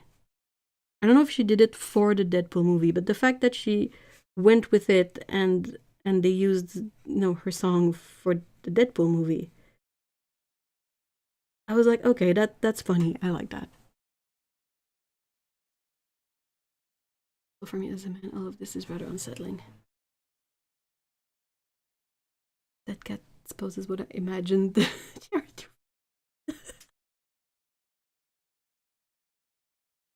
Yeah, that 2020 vision you get after the fact when you go back and revisit their previous behaviors and you realize that, yeah. Sometimes I truly don't know what to say. I mean, the thing is that it's pretty, like the most, how can I say this? The most condemnable instances of that kind of weird stuff is very, very, very, very, very obvious. Like dropping your pants in front of people who didn't ask to see what's under your pants. That kind of stuff. Like, you don't really need a lot of functioning brain cells to be able to figure out that it's usually not the the best thing to do. And if it's a work environment, even worse. I mean, come on. But it's all this obvious stuff that you're like, well, what did you think was gonna happen? Neil Gaiman also recently, one of those that was particularly icky. That one was gross, like ew with capital letters.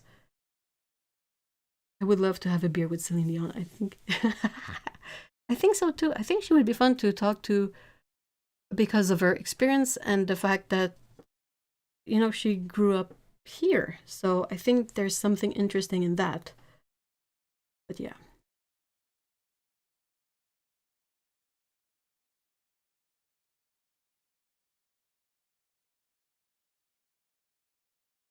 Neil Gaiman's case was totally gross. Oh, it was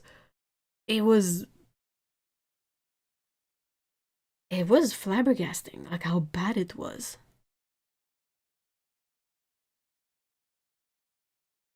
Like everything, all of this guy's work that we've all been exposed to has always been presented in such a good light. And then you hear about this stuff and you're like, how is it the same person? Oh yeah, no, that part of Celine's story is not great. I agree that that part is not great, but um I still think there's something to,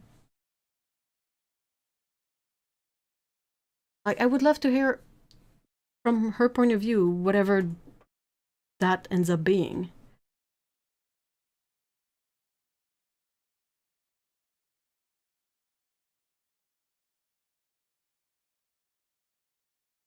I learned that is not appropriate behavior when I was 7. Or grown men fully. A very valid question.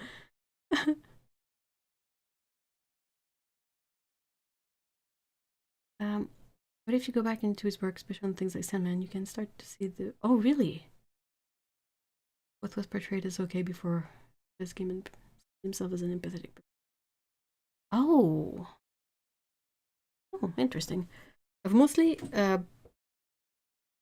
consumed his work like secondhand, sort of like TV shows, series, that kind of stuff. The only book of him that I've read completely is Good Omens, and he didn't write it on his own, so.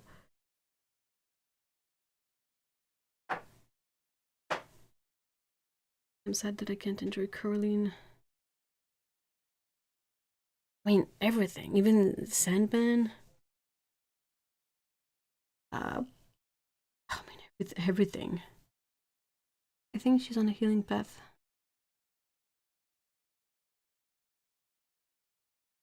Again, when you revisit some of the things given over the years, so the new lens, you can see it. Oh yeah, yeah, yeah. But yeah, Otto, I understand what you mean. I hope you can also, like, I feel like there would be a lot to learn from her sharing her experience, right? Good and bad. And I feel like in that sense, she's been through so much stuff that it would be really interesting to chat with her.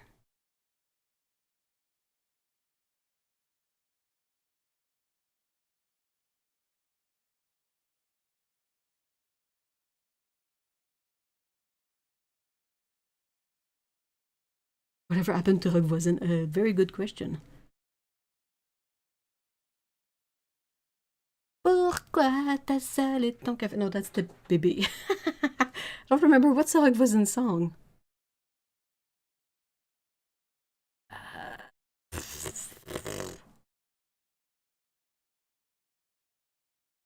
Roman was way more Pratchett than I. Hard to say.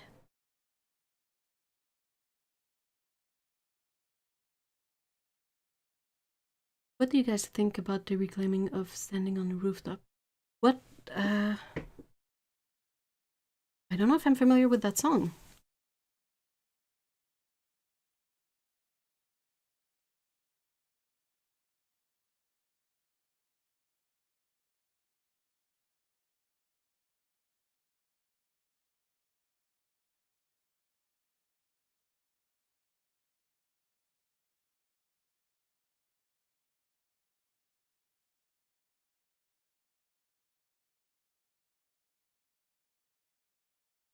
Pour qui tu te parfumes? Pour qui te rentrer? Ah, the hell that is French Canadian songs. Hélène. Do I remember that song? I don't think I do.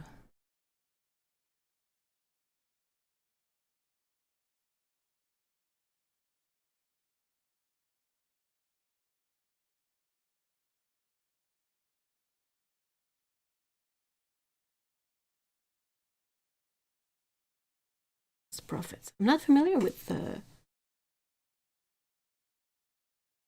things you do make both. Hey, I don't remember that one at all. Perhaps I just missed it.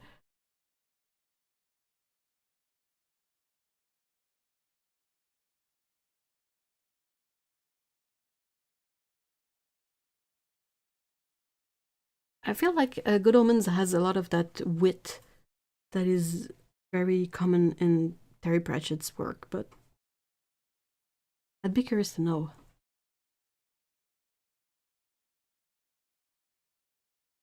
The singer did absolutely awful, god-awful things. Went to prison. This week he was found dead in his cell. Now some people are saying they can enjoy the song again and others not. Oh, weird. Oh, I don't know. I mean,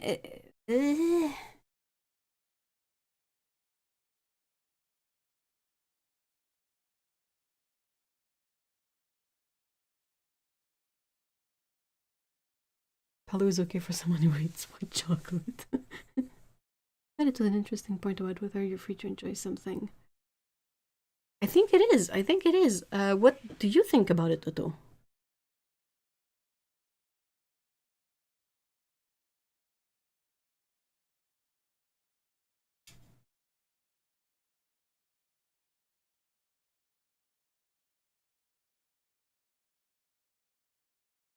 I feel like if the person wrote the song and like it's their song, it's inescapable. I wouldn't be able to enjoy it anyway.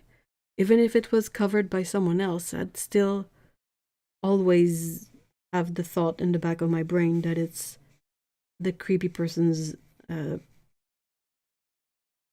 like creation.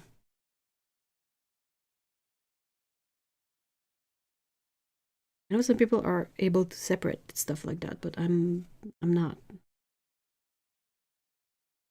Which really bothers me because of Radiohead. Dang it. They didn't do anything particularly creepy, but I don't agree with them on a political point of view, and it's just very difficult now.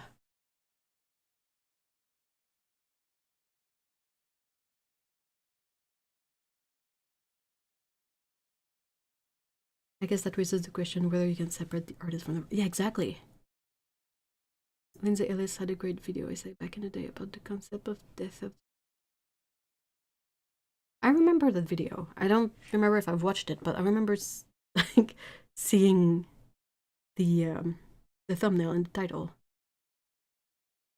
I don't know, some are saying that it's good to listen to it now, that way the I don't know if that's, I mean, is that how they set it up? Because I would think that the part of royalties that went to that guy would go to his family now. No? Please don't run. Not gonna say more, but it's just, you know.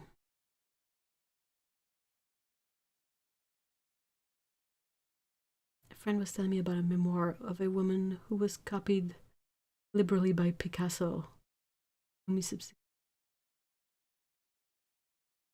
You. Why? Why? If it's good enough to pass as your own, you should be able to. Oh man, gross. Okay, well, thank you so much, Freebird. Have a great evening.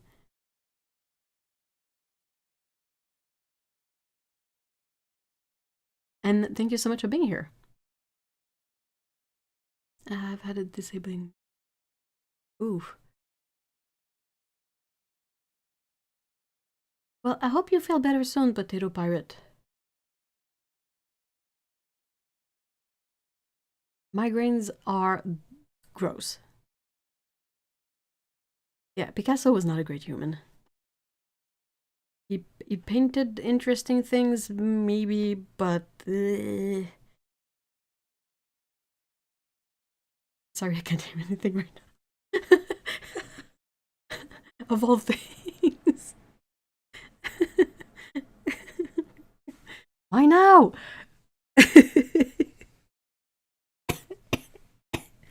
Sorry. Stop it! It's just like a leaf blower.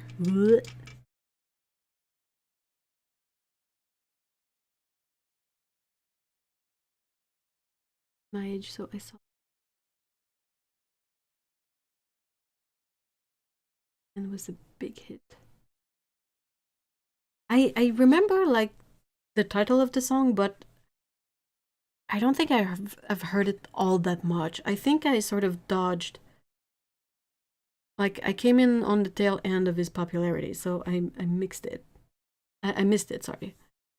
I remember stuff like the Bibi, Lee Bibi, a little bit better. Oh no, it's fine. Don't worry about it.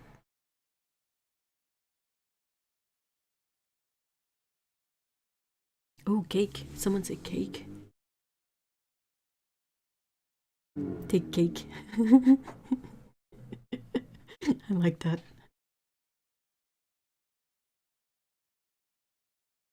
Yeah, it's not like hoovering is a very subtle and a quiet activity.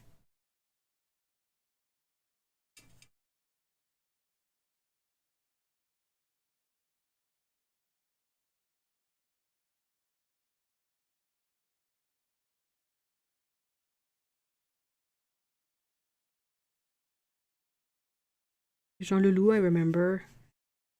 Zébulon, I remember.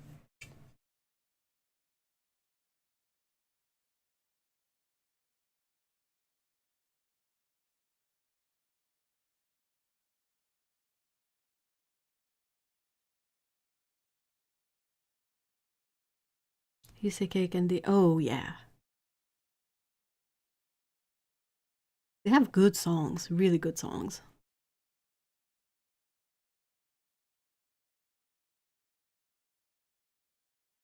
They're about the only band that uses a trumpet or a. Is that what you call it? Trumpet, and it doesn't make me want to rip my ears off.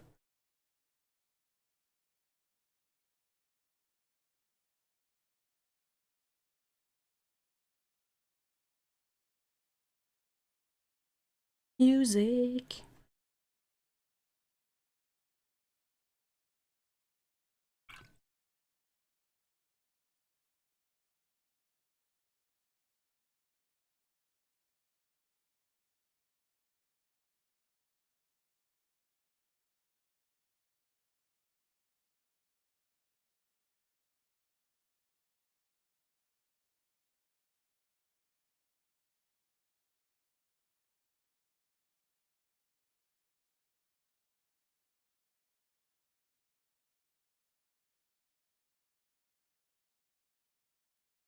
Someone say cake.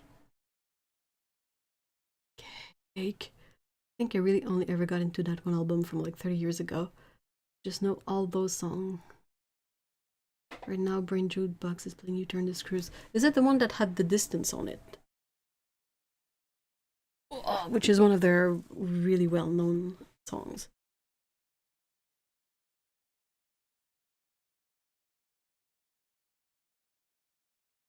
Hey, Wildflower, hello!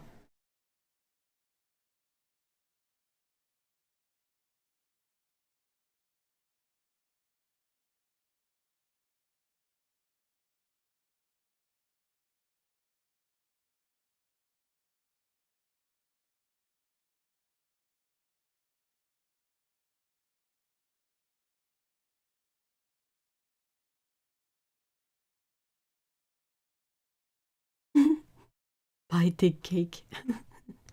I love that one. I might use that too. And every time I hear that in store, I still have to sing the yeah. It's funny, right? How there are songs that you don't even think about, but if you hear it on the radio or something, and you then realize that you kind of know all the lyrics. Not sure why, but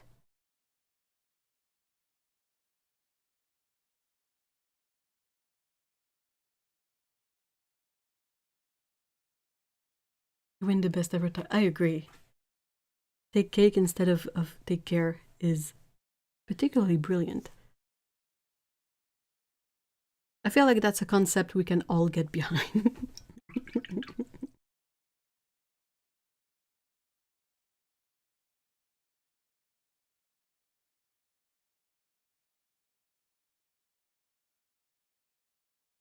Dishes are done. Oh yeah. Need a small, very small brush.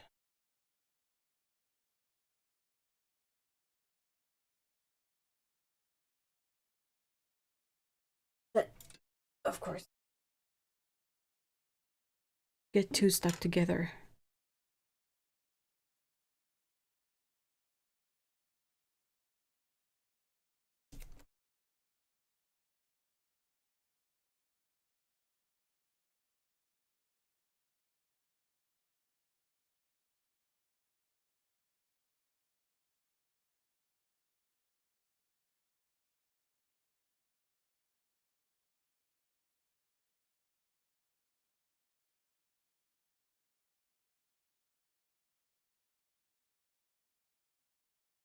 Take cake, but I never get it.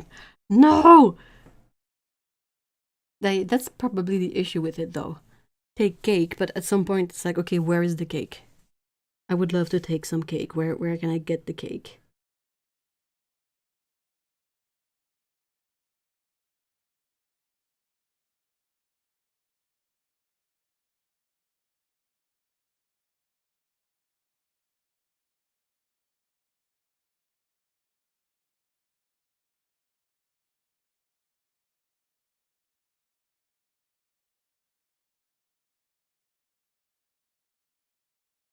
Oh, I'm just gonna finish a few details and then I am gonna end the stream.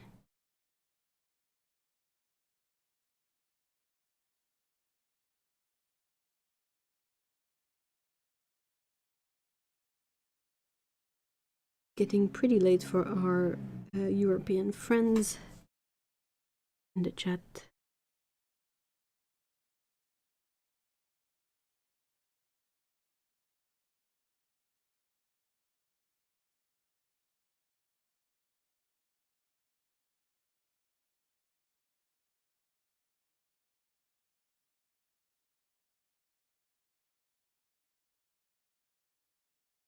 I think I can ask this because I think we're all fairly old in here, but right off the sorry, right off the top of your head, favorite band from the 90s. 3, 2, 1, go.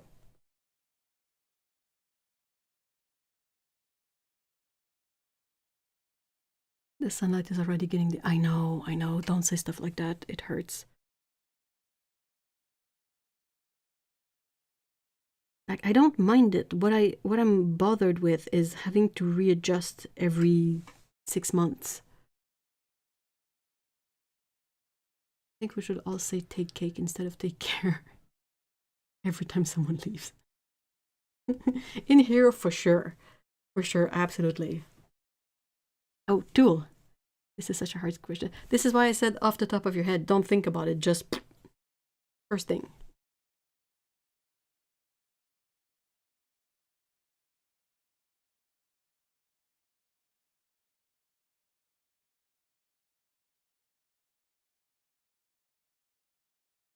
Oh shit, and self. Not familiar with self though. I know of Tool. Mine, if I back then, would have been Radiohead, of course. 100%.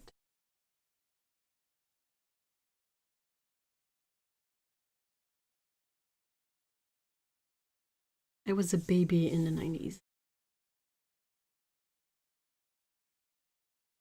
With my heart, Great Big Sea. That's a very Canadian choice, isn't it? Temple of the Dog Grunge Supergroup or Blind Melon. Counting Crows. Ooh. Toad the Wet Sprocket.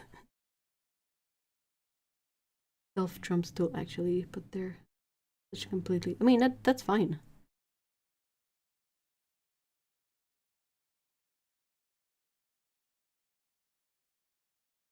Backstreet Boys, also fair.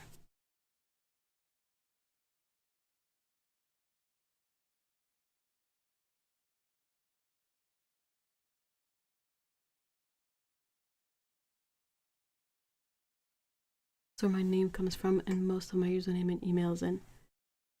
Oh, Shrek. Somebody wants. No. Is that where you're going with this? Oh, Pearl Jam, good one.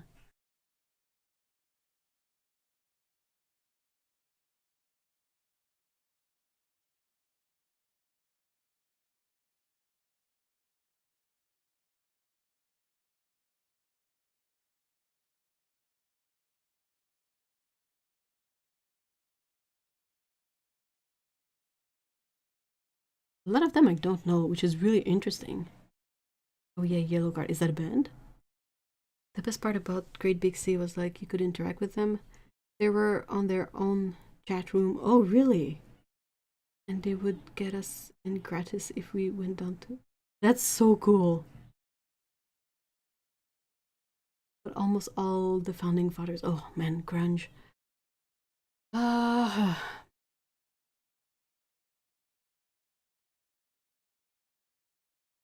Self wrote a song for Shrek. He's also been doing a media song. Before that, they wrote. Oh, okay. Not familiar with it. Or with them.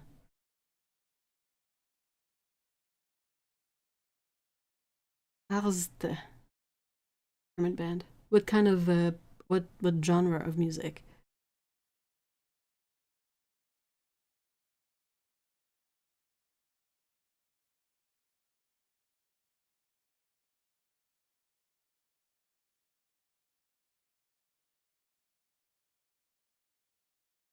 In the 90s, I would listen to the radio a lot. Because yes, that was a thing. So yeah, there's a lot of songs that I would really, really love, but there's like at the same time a lot of these that I never heard more than a couple of songs, so I don't know much about the artists.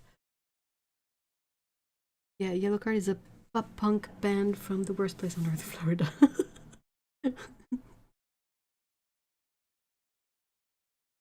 Europe, the band the German band you named, Lena. Sorry, I entirely missed the question. Okay, the question, Otto, hopefully. Sorry, that's Muse. Struggling.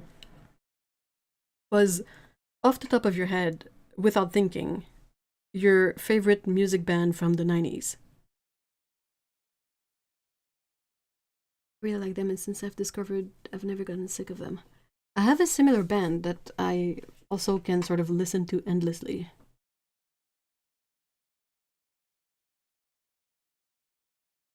And when I was cleaning a daycare, soundtrack CD.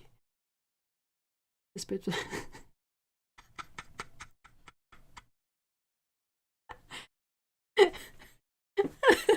like that you were so desperate that you went, okay, Smash Mouth, let's go.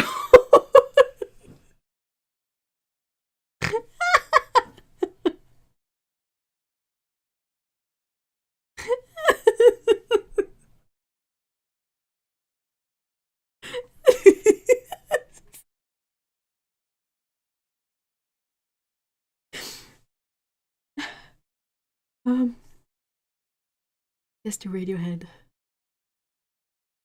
Stuff is just experimental, which I'll bump. Oh, interesting. BG song. Oh my god, trying to tape a song off the radio and trying to cut the recording of for or like the DJ doesn't shut up and speaks the whole like intro of the song and you're like, bro, shut up. But your cassette tape has that that rambling over the top of the song part of it. And then when you listen to the tape enough times, that kind of becomes part of the song. And years later, when you hear it without that speech on top of it, it's like, oh wait, oh okay, no, I thought the song was wrong, but ugh. I'm rambling, but I hope someone figures out what I mean by that. Oh, Green Day. Yeah. Jewel. I never took to Tori Amos all that much. A bit too artsy fartsy for me. Though, to be honest, I have a harder time enjoying when it's female singers.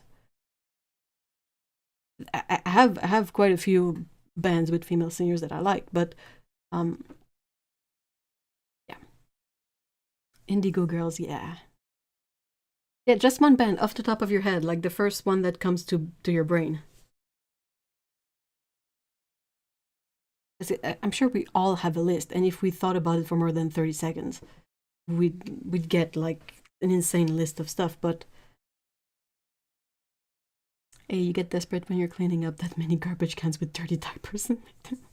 It's just so funny because I totally know the feeling. Like on a much smaller scale, I felt like that when I would babysit sometimes. Like you want to listen to something, so you look at whatever tapes, CDs they have, and you pray for something decent that you can sort of figure out how to use.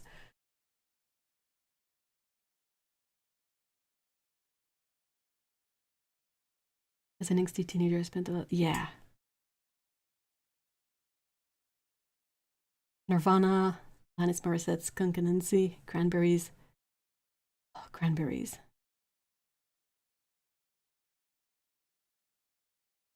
Oh my god, I was literally just thinking about that. How the taped version becomes the real song in your head. DJ speaking, cutting in. Yeah, and you know when they would play like the edited songs that were sometimes shortened, I would get so offended personally. I'm like, oh my gosh, you cut off half the song. What? How?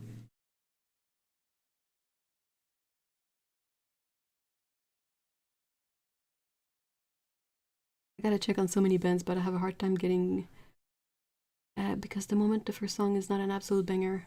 I know. Yeah, it's difficult. Horn was on top volume as my amp. What did this? I think the like driving music a bit, right? I think Offspring, the Offspring would get a lot of that too. This was Alanis Morissette. Canadian, hey. I know every word to every song in Jagged Little Pill. Oh wow. With the Lilith Fair double live. Yeah, that was I like that it was a like a sort of a what's the word I'm looking for? Compilation, yeah. We're mostly artists here. Were any of us not angsty?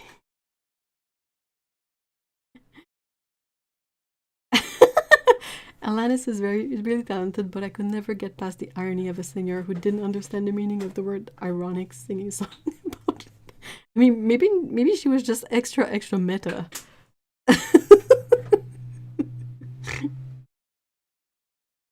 Do you remember how you used to discover songs in the CDs? I didn't get that. I would go to the I would walk to the mall because the mall was like a 10 minutes walk from where I was living. And I would go to Future Shop and I would listen to the stations, like the CD stations they had there. When there was a new release, they had a little station up where you could listen to a CD. I spent a lot of time there.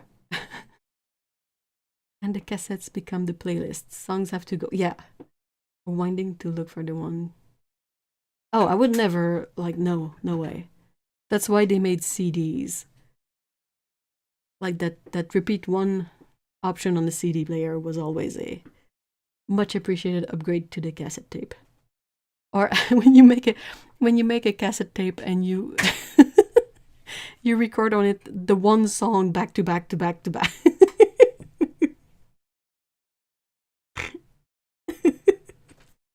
And you would make a mixtape. Oh yeah. So I think people still do that just as playlists now. I still have a tape of a local band I became obsessed with in like 96. And my last car had a tape player, so I was able to listen to it. My truck now doesn't have one. Aw. Wait, music is allowed to be happy? Apparently. Maybe it was all a plan and she was a bit. She's God after all, isn't she? We'll get that one. And the shops that sell music would have the station so you can. Yeah, exactly. Exactly.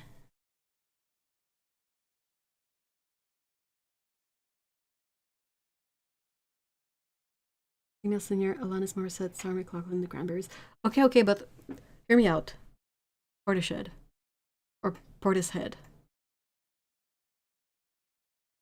Beth Gibbons? Come on. Come on. Come on. Beth Gibbons. Come on, guys.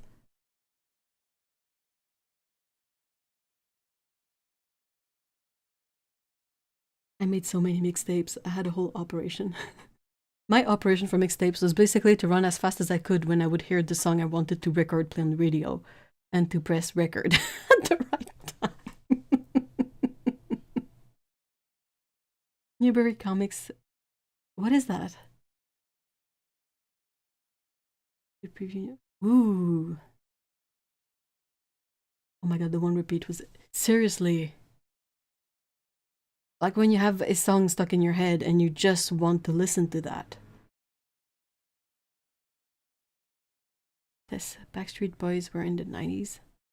Weren't they in the 2000s? I think they were in the 2000s. 90s, maybe end of the 80s was the New Kids on the Block. Anyone is willing to make a playlist of their favorites and send it my... That would be a fun thing. Oh, Madzy Star, yeah. Hoovering over. Never mind hoovering. So, Portishead, Goldfrapp. I'm trying to think of the female singers that I particularly enjoy, but it's difficult. I really like Lorena McKinnon. I have to look pretty. Oh, it's Chef's Kiss. And the singer, Beth Gibbons, she made two solo albums. One is somewhat old, one is fairly recent.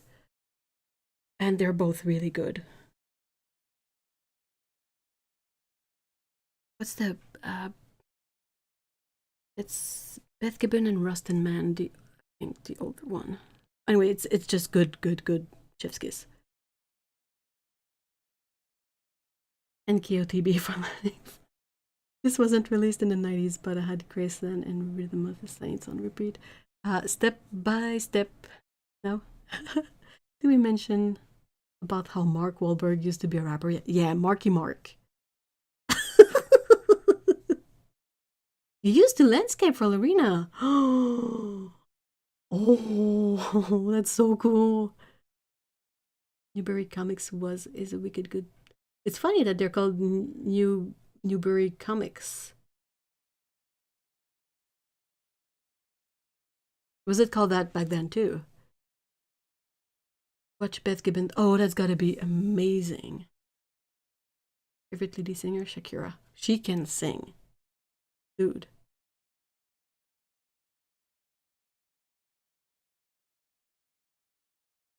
Marky Mark. Oh man. Oh, it's gotta be like unbearable to watch. Like so bad.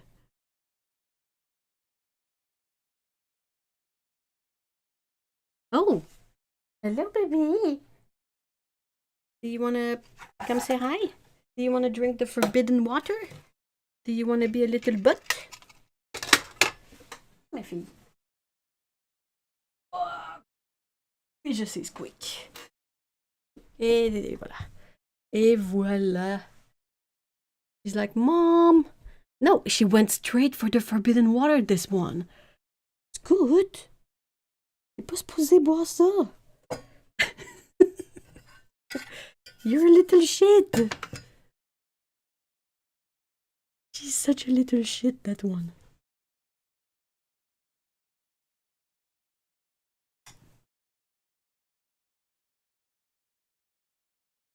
Oh, she's purring.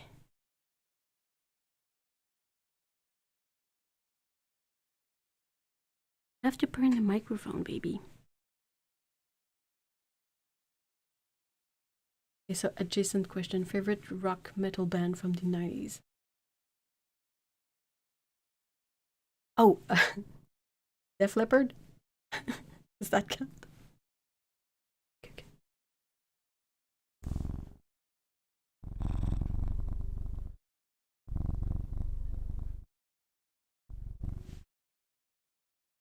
Thank you, baby.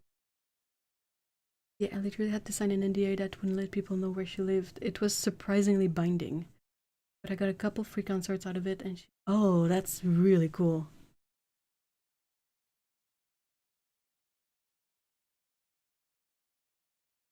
I did not promise her. You cannot have the forbidden water, baby. Oh, Def Leppard, let's freaking go. She's got to the forbidden water. You are a little shit. But I love you a lot.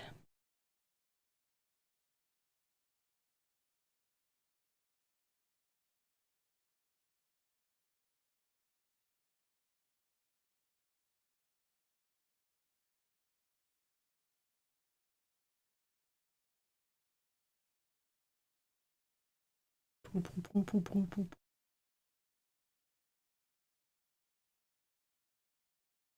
Yeah, I didn't listen to a lot of metal music, but like if that's mostly because I would listen to the radio a lot. I didn't have that many CDs, so like when the Metallica song would play, I would enjoy it, that kind of stuff. But I didn't have their CD, so I don't know. Oh, I remember waiting, like sitting in front of MTV, waiting for their. I don't remember what it's called, but in French it was Le Combat des Clips, where they would basically have two music videos lined up, and you could call in to vote for your favorite one, and that's the one they would play. And it would regularly be Nothing Else Matters, from Metallica. And I would sit there just hoping it would be the one, because I couldn't call in. It was like I had to pay 25 cents or something to call in to vote. So I was a kid. I didn't have that kind of money at all. I had nothing. But I would sit in front of Musique Plus, which is Canadian French MTV, and wait for that clip or music video. We call them clips, video clip in French.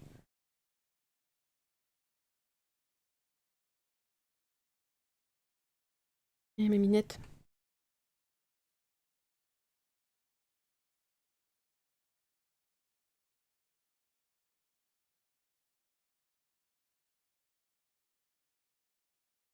Oh my god, when MTV still had music, yeah.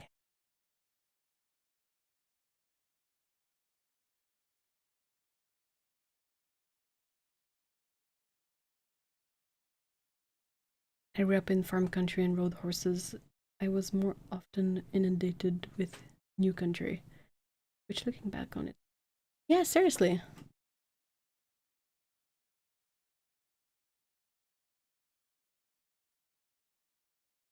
I kinda enjoy like French Canadian country songs, mostly because they're so corny and cheesy. And like the execution is very often quite cheap, but it was so heartfelt. There was also Viva here, and it used to see which one was playing better music. Yes, I didn't really like those genres back then, I guess. So I have a great prog metal suggestion for current day, though. Leprous. I'm not a big prog person. I really like post rock,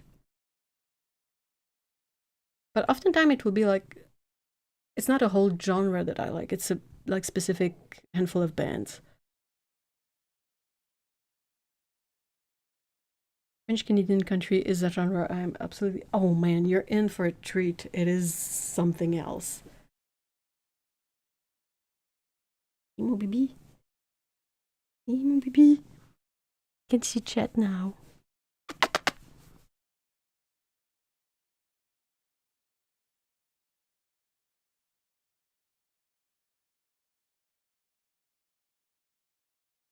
Yeah, I really like the Mars Volta and previous iterations of bands, including uh, Cedric and Omar. So at the drive-in and Antamask. And then I really like Mogwai. That's more like post rock.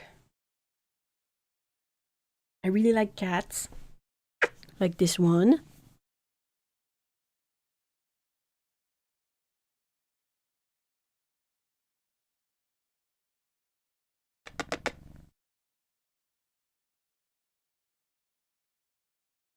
I didn't think I was either Ev, and you might not like them.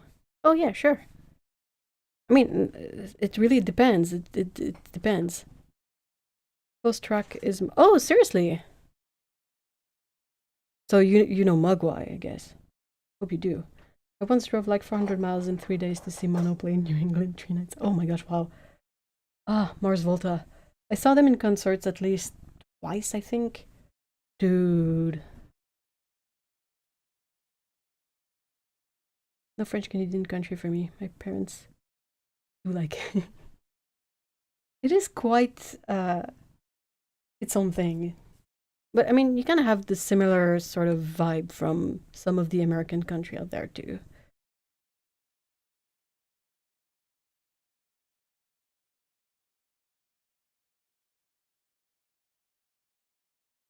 So I saw Mars Volta, I saw Mogwai a bunch of times.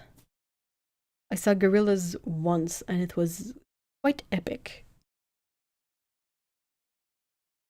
Her ears are doing better. It's her eyes at this moment that are kind of bad.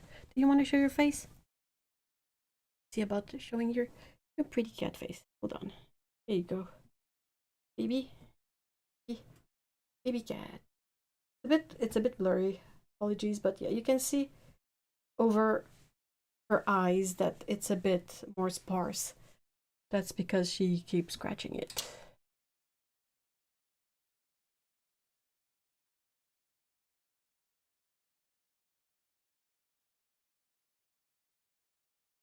Mogwai might be the only big post-rock band I haven't seen yet. I pretty much only go to post-rock shows for like the last 10 years, although we did see Electric. Oh boy. Yeah, I mean, I think it's been about that time since I've been to a show because Mogwai shows used to be really like much smaller than they are now. Now it's in a really big venue and the tickets are like 3 to 4 times what they used to be. So, Plus, I'm getting older, and it's a big ordeal to go to a concert now. Ugh. Mars Volta earlier this year. Oh, dude, that's a bummer. Man, Cedric knows how to give a show. Oh, it was quite something. Yeah, her allergies. Brush roll on the wall is a great idea. Thank you. It's not 100% great because this one has pockets that go way too deep, but... Okay, well, before she sort of breaks everything, I think I'm gonna call it a day. We can talk more on the Discord server. For those who are not yet part of the Discord server, there's a link in the description, and it's a completely free platform where you can set up a username, join the server, and chat with everyone all day, every day. And yeah, I'll be working on videos, probably a news video. I'll see what I can find, but gosh, you're breaking everything. Your stupid tail. I'm not sure I'll get to see them, but if they come around here, I will such. I've seen. Oh, I don't know what these acronyms are.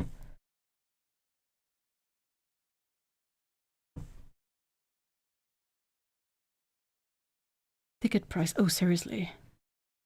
Like it used to be like from Maguire, it used to be like $20 per person ish, and now it's like 3 times that. And I'm like, oh, and I have to get there, and then I have to come home, and oh, and sometimes it's like on weekdays night.